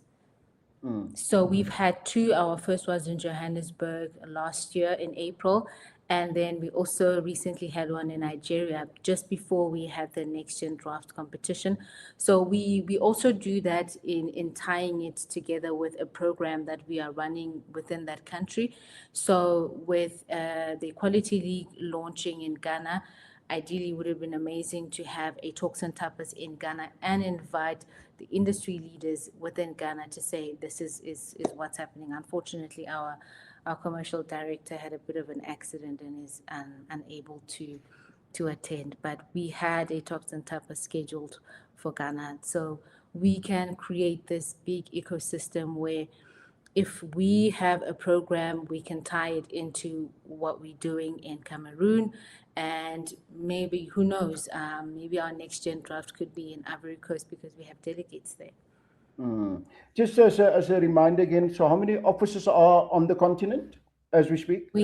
The main office is here in South Africa, and then we have delegates servicing in Nigeria, Ghana, Cameroon, Mauritania, Ivory Coast, yes. Okay, great stuff. So talking about all these partnerships and programs, would you be in a position to talk about social impact? You mentioned that some lucky few youth will go to Barcelona and play against, not Barcelona, to Spain and play against teams there. What other pertinent impact can you see of people going through these programs? If I talk about the Mzansi Equality League, the direct beneficiaries are the girls and young women who gain access to an organized football structure that builds their confidence and leadership opportunities. Female coaches also benefit from it in a practical way of being trained by international rated coaches. We are creating development pathways, and the impact goes wider than that. We're talking about families, it's the clubs, it's the communities that benefit from it too. So if you look at the Equality League in itself, Cameroon over 600 girls, here in South Africa 300, and now in Ghana it's over 1,000 women and children impacted through our programs. And then if I add our fan engagement programs, fan engagement activities, we have events where we do public watch parties, but we also have a concept for fan festivals. So within fan festivals, the main element of it is the fixture of often a derby fixture, if not El Clasico. And then we recently did an event with Shaga Sports. Our Fan Fest had 3 fixtures, which was a knockout stage as a curtain raiser for our watch party. And within organizing that event, we had volunteers from TUT that helped us deliver this amazing event. And it is very important to give young and upcoming people in the industry experience, live and actual experience of being on the field and see what it takes. I'm a product of that. I had many companies, and it's because the institution that I went to actually had partnerships with various organizations to have volunteer programs that enable a person to go find themselves within the industry. I did media work. I realized, nope, I do not want to be a journalist, or I do not want to be a research person. I did facility management with the gym and saw, would I want to be a facility manager for a gym or a stadium? But all in all, I found my space within events and projects. So it is really important to have such programs. And I feel like in our industry, we need to partner more with these institutions and give our upcoming professionals that insight. It's valuable insight and experience for them, because then they know exactly what they're working towards. But yeah, it's quite tough for someone to study sports management and not really know where they can find their space, because we don't have set and structured volunteer programs to give them that experience. No, great stuff. Swazi, Swazi, thanks for coming along and giving us a bit of background to the work that La Liga is doing. And I'm going to put you on the spot there. Are there any public events coming up in the near future? Yes, we do have our El Clasico extravaganza happening on the 10th of May. That is going to be at Foy's Mall. So it is a comeback event that happened 10 years ago at the Nelson Mandela Square, and we're bringing it back to celebrate 10 years of La Liga in Africa. That fixture is going to kick off at 9 p.m. Our activities are going to start from the evening. We're going to have live performances from local artists, and then we have our international ambassadors, Alex Song and Jeremy Njetap, and it's going to be really amazing. So I'm excited about that. Okay, great stuff. And some of us who are on the platform today can come and seek you out on the 10th of May at, is it Monte Casino? Fourways Mall. Fourways Mall. Okay, you changed the venue. Okay. Yes, it's going to be at Fourways Mall indoors, because we're going to be now into the cold evenings of autumn. So yes. Indoor event. Okay, no, great stuff. And thanks for coming along and sharing a very insightful profile of what La Liga is doing in South Africa and the continent as well. Until next time, we'll chat again. Thank you for coming along. So that was Nomaswazi Tabete. I did not introduce her properly earlier on. She is the commercial and marketing manager for La Liga South Africa. And feel free to reach out to herself or via our office. Next up, we're having Ryan. Ryan is all set and ready. Apologies for being a few minutes late, Ryan. Yeah, you're welcome. You're welcome. So that background, are you really there somewhere in Thailand, or where is that background? That's our developmental lifestyle center at Taba Eco Village in South of Joburg. Okay, no, good. So everybody, Ryan Kalk, some of you might know him from his days running the five-a-side soccer facilities there in Wanderers. And I think he did a few other things in between before he landed up here as the managing director of the Baldwin Foundation. Now, you would know that Baldwin Properties are a premier residential, I'm not so sure if they do commercial as well, developer, and not at all. And Ryan is sort of leading or steering the ship at the foundation. And the foundation is also involved in a couple of programs, as well as a few marathons around the country. I'm not so sure, Ryan, but the foundation was started just about the time when you arrived there, isn't it? No, foundation actually started 10 years. 10 years ago. We're celebrating our 10th anniversary this year, and at the same time celebrating Baldwin's 30th anniversary. So started quite a bit after me, or quite a bit before me, should I say. So I've only been involved in the foundation for the last 2 years now, but I've been at Baldwin for nearly 6 years. Okay, now great stuff. And I'm sure with your involvement with the foundation over this last few years now, you kind of got a bird's eye view as to what was the intention of the founders when they started the foundation, and where are you with that?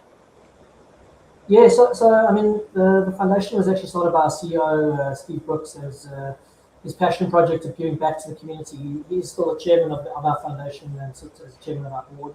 And the vision was to uplift communities across South Africa, and really with a focus around the communities where we're having a direct impact through the development of our properties. So really focusing now on creating lasting impact and opportunities that are going to empower individuals and inspire positive change. Yeah, and any particular programs that comes to mind, as you said there, that you are currently involved with? So talk to us about the 3 marathons, I think, that you got involved with, and the Learn to Swim program, and I think there's a cycling program, if I'm not mistaken.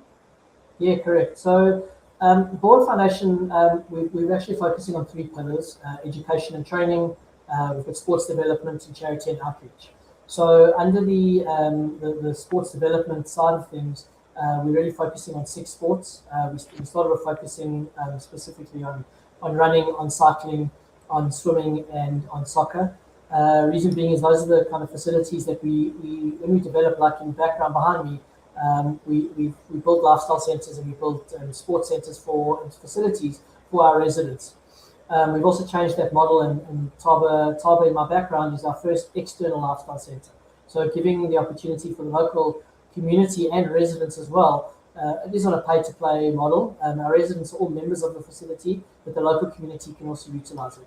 We then, from the foundation side, we also utilise those facilities for development programs. So around the running, so you mentioned the run. We've got the Baldwin Run Series, which is 4 races around the country.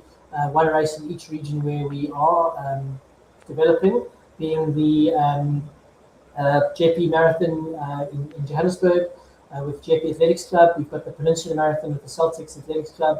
We've also got the Dolphin Coast Marathon with Dolphin Coast Striders in KZN, and in Pretoria with the Phobians Athletics Club. Those are 4 races around the country, and there we give an opportunity for any one of the runners. We don't want to focus on the elite runners. The elite runners will get sponsorships, and we want to focus on getting people fit and active. And we give all the runners, whether you're running or walking a 5K, 10K, 21 or 42, the opportunity to win an apartment. So it's been running for the last 3 years now. We've given away 2 apartments, and we'll be giving away a 3rd apartment to 1 lucky winner. And we're tying our marketing and the development side of things, I'll come to the development now, back to getting people into our developments to come and have a look and see. A lot of people drive past and say, I've stayed in a Baldwin development, I've seen Baldwin, and most of the time you've seen a billboard, you've driven past, but not many people have actually been inside. We've developed, we're on our, I think, 103rd development in the last 30 years now. And with those developments, we need people to come in and see what that lifestyle is all about. And everything we build there, including the sports facilities, is built around the development and opportunities for people to have access to facilities. So not all of our residents, we we're in that mid-market range, and not all the residents have got an opportunity to participate at clubs in that. So with the soccer, we're looking at, we do some soccer coaching within some of our developments for the kids, free of charge, and then anyone that's obviously got talent, then we'll pass them on to the relevant academies, etc., for them to get that opportunity. We've got swimming pools and big lagoons in our developments, and we've started a Learn to Swim program a number of years ago, where we've got a lot of our residents actually don't know how to swim. A lot of our staff don't know how to swim, and a lot of the local community as well. So we bring in members from the local community to learn to swim, and the people that are teaching them are actually employees that work at our lagoons. So they are lifeguards at our lagoons, and we've upskilled them to become Learn to Swim instructors accredited by Central Gauteng Aquatics. And we partner with them and we work with them to upskill and give the lifeguards an extra opportunity outside of lifeguarding. These pools are outdoor and you can't swim all year round in South Africa, unless I suppose you're in KZN. But they can now teach other people to swim and get that skill as well. So that's been a very successful project and a very great program that continues to grow. And we're looking to expand that now into KZN and the Western Cape as well. Further on the running side, we're involved with some of the clubs as well, where we partner with the clubs in terms of the actual club development as well. So these are clubs that have been selected where they've got development programs, where they're helping development runners get to the likes of Comrades and Two Oceans and Cape Town Marathons and that. These are runners that haven't got the opportunity to buy fancy shoes and get travel and all that. So these clubs are helping them, and we're supporting those clubs as well. On the cycling side, we work with Cycling South Africa. We've actually got a very big, it's the SA, XCO, XCC, and Enduro taking place at Taba this weekend from the 24th until the 27th. So it's a 3-day event with a practice on the Friday, where they've got 300 to 400 riders that are coming through of different age groups, including South African champions. And this is where they get the opportunity to earn points that they can then go and cycle overseas. One of the things that we are doing at the moment is we're actually changing our name from the Board Foundation also to the Beyond Bricks Foundation. So that's currently in process. So that's something that's happening at the moment. So it happened literally in the last couple of days in terms of the approval processes and that. So it's a little bit, it'll be out in the market towards the end of the year, but right now we're pushing out with starting with our CI and the rollout plan, and we'll be communicating with partners going forward. Other sports that we're working with is the basketball. We're trying to the NBA Africa in terms of expanding, because we do have basketball courts in some of our developments. And then with the lifestyle centres is creating further basketball courts where we can train up the local communities and through the NBA Africa programs at the facilities. And the same with chess as well. We've got chess boards in all our development as a legacy to Steve's late dad, who was a very good chess player in South Africa, and a big passion project for him again. But giving people, we've got the chess boards there, but they're not underutilized. So teaching people and teaching the local schools around us how we can educate them on chess as well. No, great. So just off the top of your head, how many partnerships do you have now in this ecosystem? Oh, I mean, a number. We're working with a lot of brands, especially on the running series, where we're bringing in the likes of your Asics and Total Sports as apparel and technical partners, and they're adding great value to the runners themselves. And what we're showing also the clubs, it's very a lot of the way things are done is archaic, and everyone thinks about the benefit for the club and how the club makes money out of these races. And at the end of the day, people don't understand how much these races actually cost. And also the benefit to the clubs of running these races, they're not running it for their own personal gain, they're running it so that they can help develop the runners that are there, because unfortunately they're not getting the support from the local associations and national associations. So it's really this public-private partnership that people are coming together to help those in need and bring it through. So these are great partnerships that are adding value to the runners. I mean, the first couple of thousand runners in each of these races are getting branded technical T-shirts, and it's fantastic for, I mean, obviously for Baldwin to get the brand exposure out there, but it's really a matter of us giving back and working with the communities to, in a mass market sport, anyone can get up and and walk. I mean, we're working a lot with OSA South Africa now and disabled runners because we're highlighting and we're actually celebrating them and giving them the opportunity to participate in our races and show people that it doesn't matter what your disability is, whether it be physical, mental. Get out there, get active, and even if you're an unhealthy person by size or whatever it may be, this is your opportunity to start. Some people have come and done their first 5K and now progressing into their 10s, 21s, and everyone gets a free training program through the Coach Perry program. And I mean, working with the likes of like Rudy Project and 32GI for nutrition. So everyone's getting that opportunity to try out the products and test the products, and they're adding value to where you can win these prizes as well. So what the foundation is doing with all these sports partner organizations is you bring a change in the betterment of resources on many fronts. Are there also any soft skills development programs with the people in those partnership organizations? If you could elaborate. So yeah, look, so not specifically on the sports side. I mean, aside from providing the learn to swim coaching and the coaching at the developments, I mean, one of the things that the foundation does is we've got a artisanal training skills college that we've started in Waitrose in Pretoria. So we've got a training partner with that. So this is really about giving back to the community. So we're training the local community on bricklaying and plastering and plumbing, etc. Carpentry, tiling, all the skills, the necessary skills that are required to actually build our developments, which then translates to employment for the local community, as well as upskilling them, providing them with employment, and then the quality of the product to our client on the board property side actually improves thereafter. So once that's up and running, the plan is to then translate that into the sports side as well. So in the interim, we are supporting the people that are actually doing the providing those development opportunities, as opposed to us going and reinventing the wheel. We're a property company after all, but if we can support the people that are able to do the kind of work and are best at it. I mean, I do come from a sports background and been there for most of my life, but we want to support those programs and really the programs that are actually doing the work. We don't want to get involved in associations that are there for their own personal gain, as opposed to the actual feet on the ground that are actually doing the work. But there's also a direct correlation for you supporting, for example, the marathons, who in turn would support other charities in their communities. Am I correct? 100%, exactly. I mean, Jeppe, as an example, the 5K, the beneficiary of the 5K race is the George Bezos Foundation. So there are other charities involved, and each of these clubs have got their own charities that they support. Peninsula gives a check, I think, 50,000 rand at the end of the race to one of the local charities that they support as well. So where you sit now looking forward, I think there's just 1 or 2 races coming up. All of them is done for the year?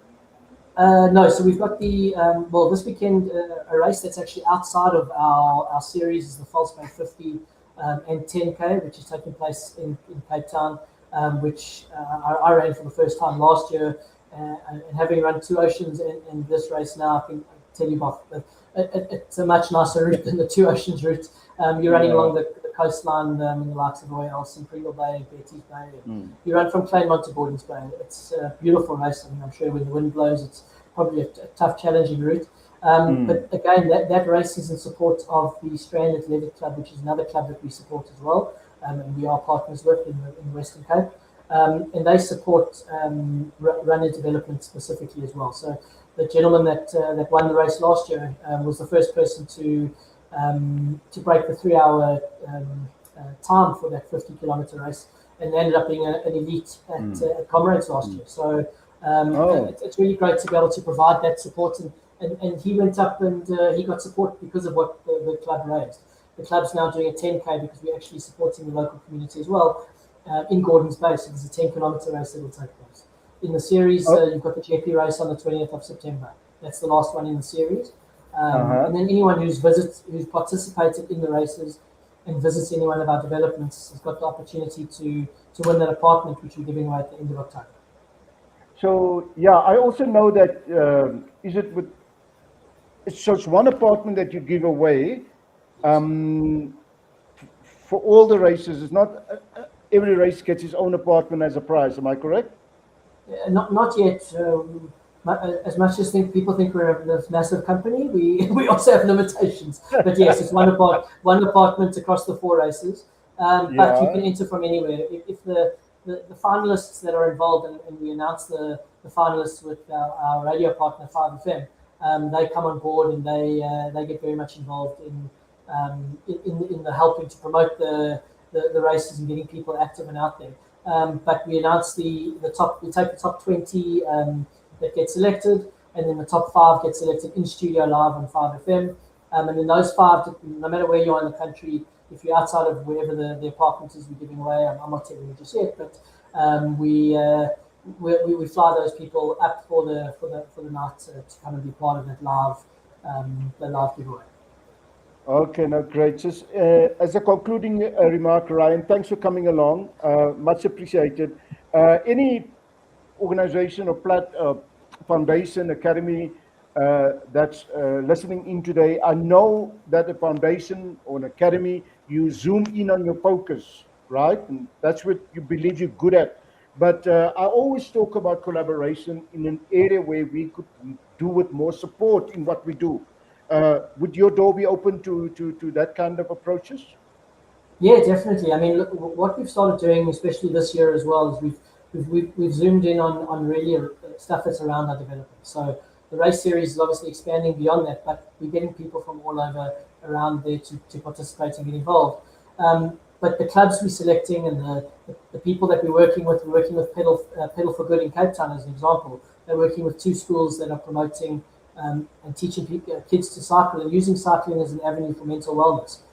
We do the same in Umhlanga and Bogito on a monthly run for the local communities there around mental wellness. And I mean, the one foundation is they're raising money for Salt 40, and also we work with CHOC on Comrade. So we work with a variety of associations and NPOs to try and help and support them. I mean, we look at the opportunity, and if it doesn't fit in with what we're doing in our sports development or our education and training, then we look at it under our charity and outreach pillar, just to try and have that expansion. I mean, just a quick example, we were doing Easter egg collections. Our staff collected nearly 4,000 Easter eggs, and we distributed them to our various charities that we work with. But one of the things we came out of there was one of the kids had just qualified and done his Bachelor of Administration from one of the youth centres in Alexandra. And this kid could not go to graduation because he didn't have shoes, he didn't have clothes. And we went and we said, well, hang on, that fits into what we're doing. And we went and we bought him shoes and clothes. And not only can he use those shoes and clothes for his graduation, but beyond that, he's now got a degree. He's gone and worked through in a child-headed household. And he's helping his community, he's helping his family. And he can use those clothes to go for job interviews, his first day of work, till he gets his first paycheck, as an example. And these are the kind of things that we look at as an expansion of that. Okay, no, great stuff. Much appreciated coming along, Ryan, MD of the formerly known Baldwin Sport Foundation, now Beyond Bricks Foundation. And it's not the BRIC one, it's the one that's the brick. Ryan, was fun having you along. We'll chat soon. Let's stay in touch. I need to pass something by you, and let's make it sooner rather than later. Thank you for coming. Fantastic. Thank you for having me. Go well. Okay, guys, whoever's still left watching us today, I know this was our first one in a long while, and perhaps a bit of overcooking it maybe with the length of time. But yeah, we will learn as we go along. So I'm trying to get, what is her name? Sumaya Khan into the studio. She said she's not seeing the link, but let's just see if she can come along. Okay, so before we get Sundesh Mahes of Bundesliga on the show. That would be around about 12:45. Okay. Let me just do a few changes here to the these videos later on. Okay. I see my colleague Mark has also disappeared from the studio. But let's just continue. And by doing the presentation around the aspect of the Sports Impact Fund Alliance. Okay. Able to hear me if I'm removed from the studio. Okay, so essentially, the Sports Impact Fund Alliance is driven by our recent discovery, which is also an obvious fact, but perhaps not that much analyzed by sports bodies. That would include now sports foundations, academies, NGOs and NPOs for that matter, that you're sitting on a gold mine called social media. And perhaps we need to then discover as to how we can extract that gold from the mine that we're sitting on as a sports organization. And having done extensive research on different platforms as to how this could be done, the key is doing it is the easier part. It is monitoring and reporting on it. And that is what's been lacking as an offer to commercial brands, to sponsors, by saying to them, we can give you a full report on the different metrics as to who engaged your post on our social media platform. What was the positive vibes from people on our social media platform towards your brand? Was it perhaps even negative? That kind of metrics are missing. They are available, but they are missing in the proposal to brands. So I know of Facebook pages who only has got 30,000 followers, but they would charge 3,000 Rand a post, right? I'm not so sure if they can deliver a report on the metrics, but in simple, the idea with CIFA is that we are inviting every sports entity, whether it's a federation, a club, an academy, or an NGO, or an agency, to join CIFA and say, I've got 3,000 followers, I've got 4,000, and the next one says, I've got 5,000 followers. Let's put that together. Our target is 1 million followers across all our members.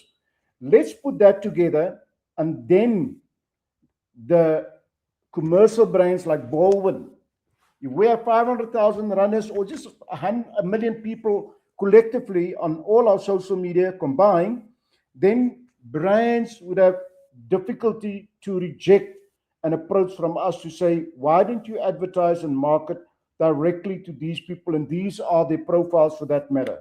Okay, as I've mentioned, we're sitting on a gold mine and we're probably not realizing it, but it's always, in my experience, it's got to do with the tools. If we don't have the tools, we would not probably be able to extract value from it. Okay, then, so what we are talking about is to approach a brand after we have signed up many sports bodies to join the alliance.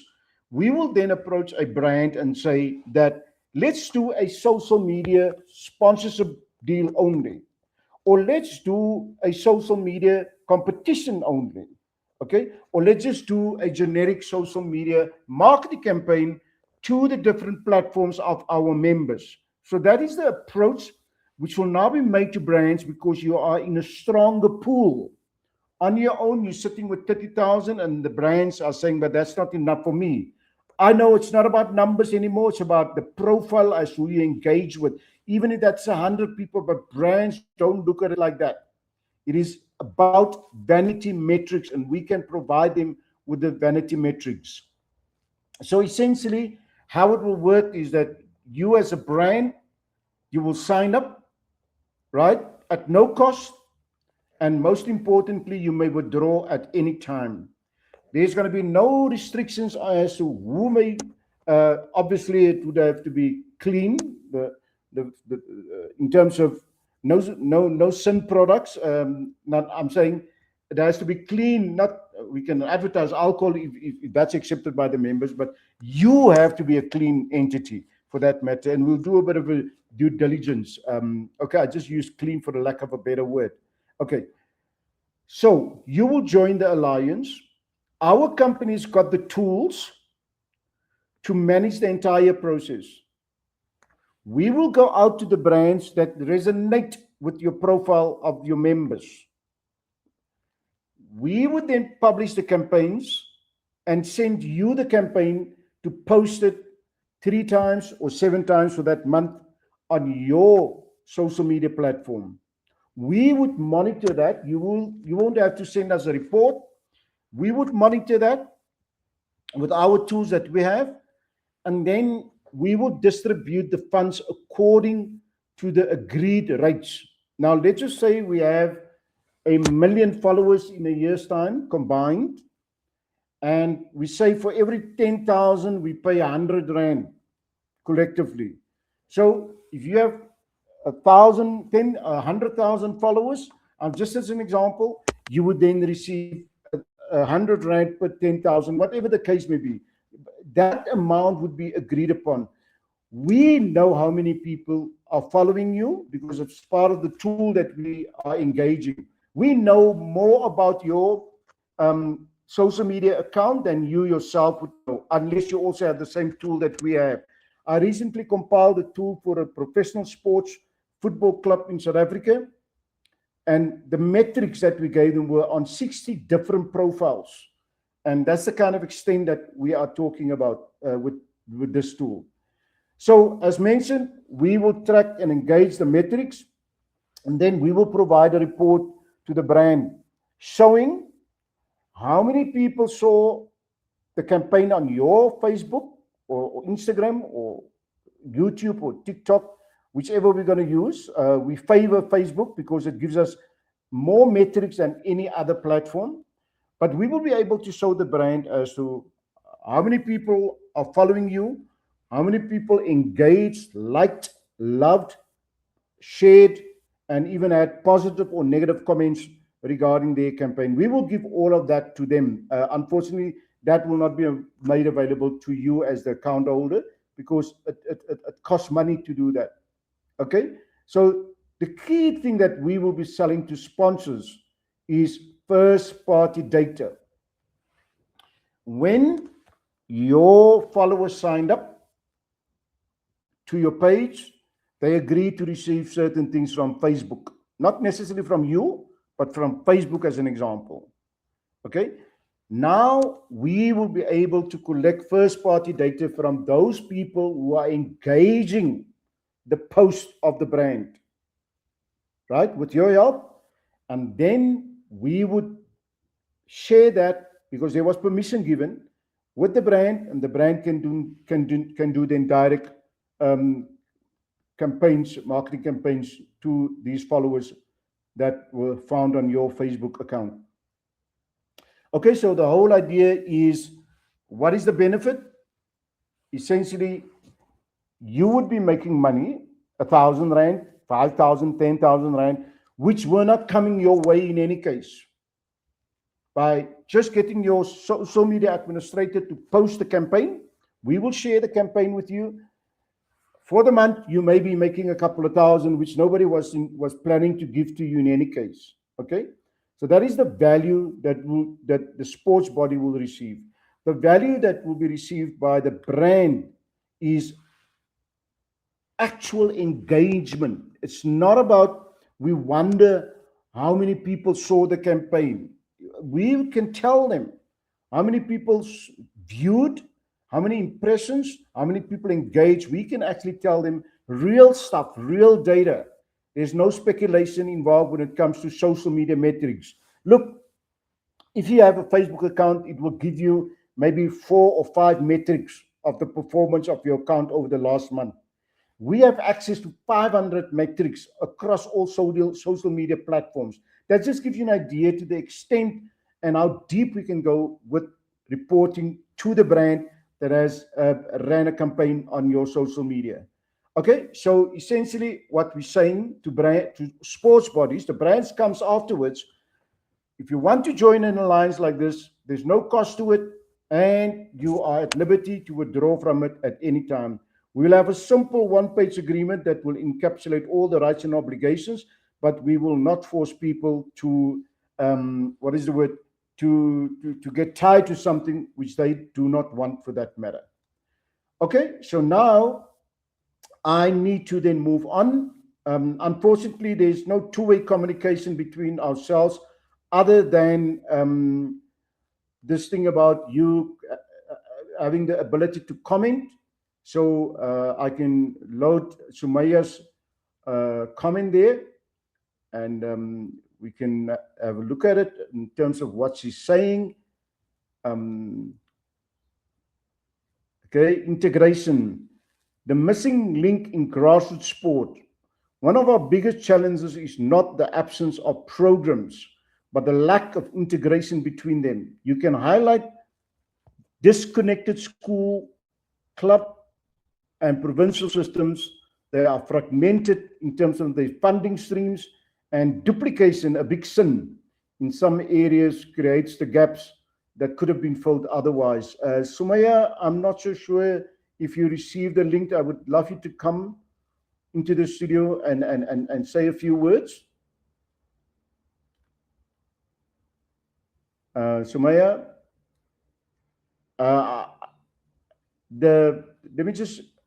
this is the link, Sumaya, that you should be able to see in your email that I've sent you. See that link there? You should be able to find that it is in your email. Second paragraph. If you can use it, maybe just to enter the studio, and you can maybe just join us.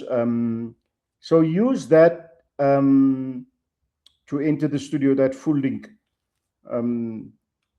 Okay, are there any other people that are still around that would like to give input? I know you can't, if you want to participate, you can use that link there. Maybe I should put the link in that was not clever of me, eh? I should put the link in the comments. I can't call it the chats because it's not the chat. So let's just put the link there and see, Sumaya, if you can catch it. It's coming up. And then just join the studio. I'll see when you are in the studio. Okay. Can you see the link there, Sumaya, and everybody? Okay. I'm sure you can click on the link or copy it. Okay, I'm just also ad-libbing because I'm waiting for our next guest, Sundesh Mahesh, General Manager, Regional Manager of Bundesliga International, Africa region. He said he'll join us. He's busy with another commitment. He said he'll join us, and I think that is him. Welcome, Sundesh, welcome. We've got you there. Apologies, Gerrit, for being late. I was wrapping up another panel session, but yeah, thank you. No, great stuff. I was just telling the whoever's watching that you did indicate that you're busy with another engagement. Okay, and let me just get that comment off there. I've got a comment that I'm showing there because I'm trying to get Sumaya Khan also on, and so let me just go to banners again. So welcome, Sundesh. Great to have you along to talk about the good work that Bundesliga International is doing. As I've mentioned in your absence, you are the regional manager Sub-Saharan Africa for Bundesliga International. I don't know if it's a limited company or a PTY Ltd, but I never know what the GmbH stands for. Yeah, it's basically similar to what PTY Ltd is in South Africa, but yeah, GmbH it is in Germany. But yeah, Okay. I am looking after the Bundesliga's interest in Sub-Saharan Africa, and yeah, it's been just over a year and very exciting so far. No, great stuff. So, just give us a broad strokes in terms of what is it that Bundesliga International will do or is doing in Africa. So our core focus obviously is promoting the Bundesliga across the continent through various platforms, our broadcast partners, our network of influencers, and then also building on events throughout the African continent. So we have various events that we do across South Africa, which is a core market, Kenya, Nigeria, Angola, Ghana. So yeah, various markets across Africa is a massive continent and a crazy football loving continent, and we have quite a few African players that are in the market as well.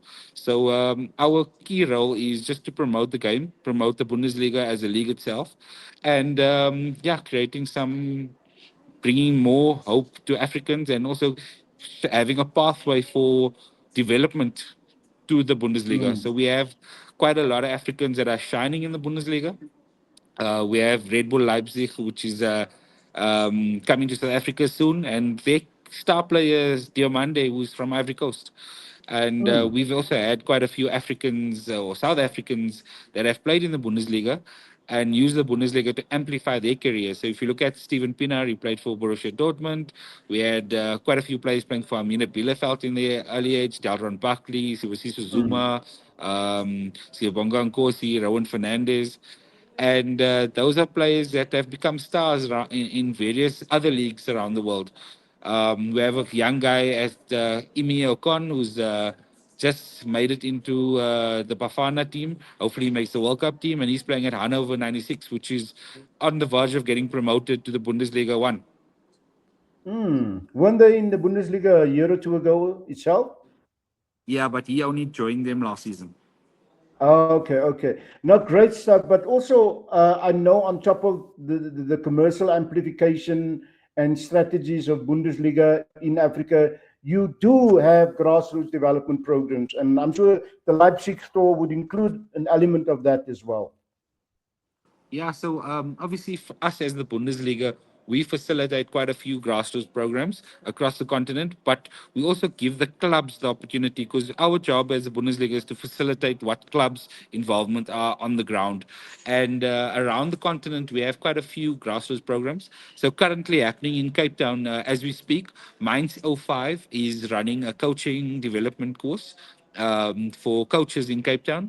We also have a player program where we're doing in Joburg with Amina Bielefeld. Amina Bielefeld has signed a contract with the Gauteng government, and that program's running quite well. They're doing quite a few coaching clinics around the province. Delron Buckley, who's the ex-Amina Bielefeld player, often flies into Johannesburg from his hometown in KZN, and he runs quite a few coaching clinics for players as well as coaches development. Then across the continent, we have Bayern Munich, who has a Bayern 7-a-side, a massive tournament in Nigeria every year. I think there's 2,000 players that play, and then from that 2,000 players, 7 get selected to go to Bayern and play in an international tournament.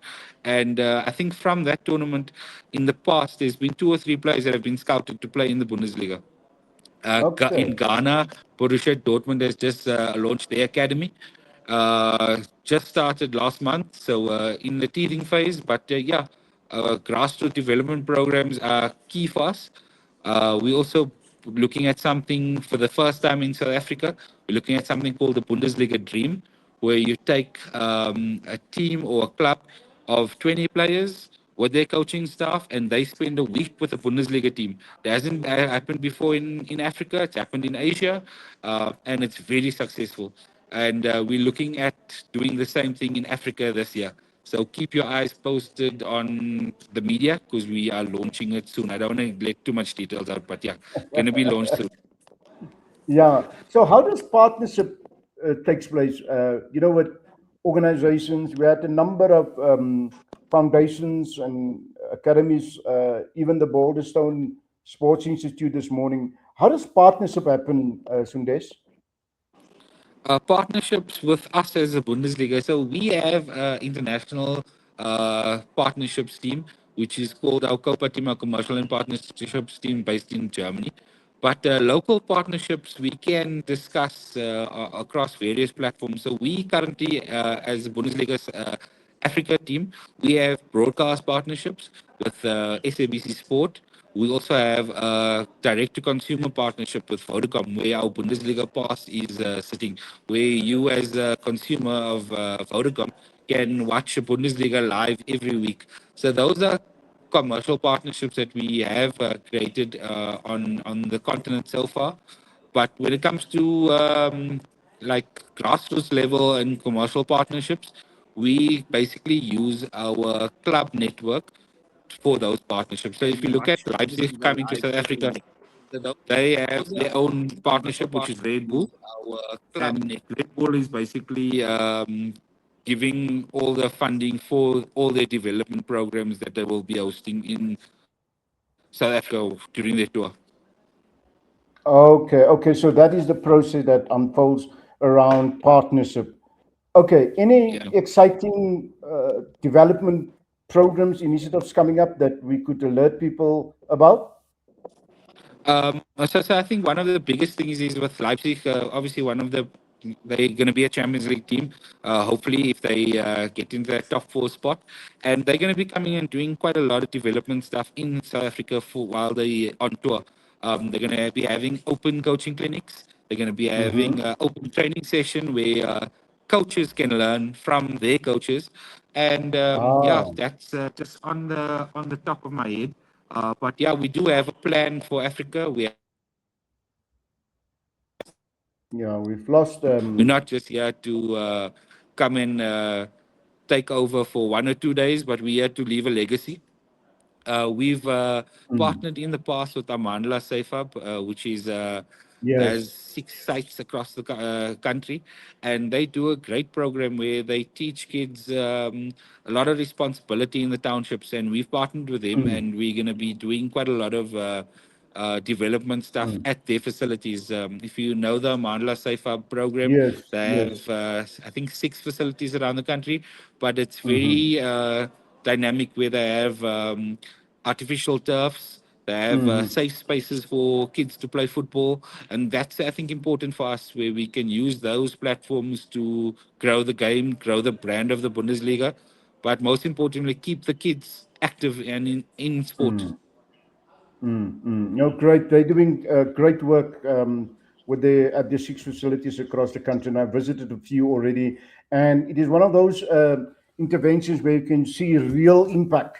You know, they say when they have a tournament over the weekend in the Guguletu or the Kailicha facility, crime drops by 50% according to the police. So that is major social impact. The kids' march at school improves tremendously because they have aftercare, and that's the kind of Yeah. the mix that we want to throw in the pot when it comes to development. Any concluding? We've lost your picture. You're still there. We know that.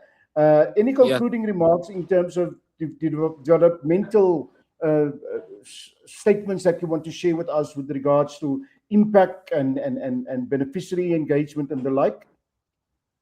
Okay, I just want to, yeah, from my side, I want to say also, like the Bundesliga has a great vision and has plans for Africa Mm, from giving back, especially on the ground. But me personally, obviously, I mm, come from a very diverse background where mm, in the Eastern Cape, you know, if it wasn't for sport, I don't think I'd be where I am today. And I want to encourage the kids, coaches, any administrators to keep doing what you do, because your impact is so vital on the future of South African society. And if we have so much talent in South Africa, and if we can keep making sure kids are mhm, playing the sport, that we've won one battle already. Like you say, 50% of the crime goes down when there's football in these communities, and sport can change the world. Or you know, Nelson Mandela did say it, and mhm. we need to use it. Yeah, so sport has changed my life, and I Yeah. hope that we can continue as administrators and coaches to keep encouraging the kids to play Mm, sport, because we don't know what is happening in their homes. and the sports field is always a safe space. Yeah. No, great stuff. Thanks for your contribution. Thanks for coming along, and I hope we'll catch up sooner. And perhaps we'll do another interview on something specific around the Bundesliga international program in South Africa as well as on the continent. Thanks for coming along. Until next time, Sundes. Thank you, Mr. David. Thank you. Talk later. Okay, everybody. That brings us to the end of this bit of a long forum. It is our first. We're learning as we go along. They say you're building the plane whilst you're flying. We're not going to build the plane and wait until it's finished. Warts and all, we will convene again, perhaps in a shorter time space, and even perhaps more pre-recorded videos. But I'm happy to have had you along, and appreciate your support and all your input. It's a pity Sumaya couldn't join us. I would have loved her to also make a short contribution. But I see Brett is there, and Rene was there. Whoever made a contribution, Warren looks like a steadfast future supporter. Thank you all for coming along, and that's where we'd leave it for now. Until next time.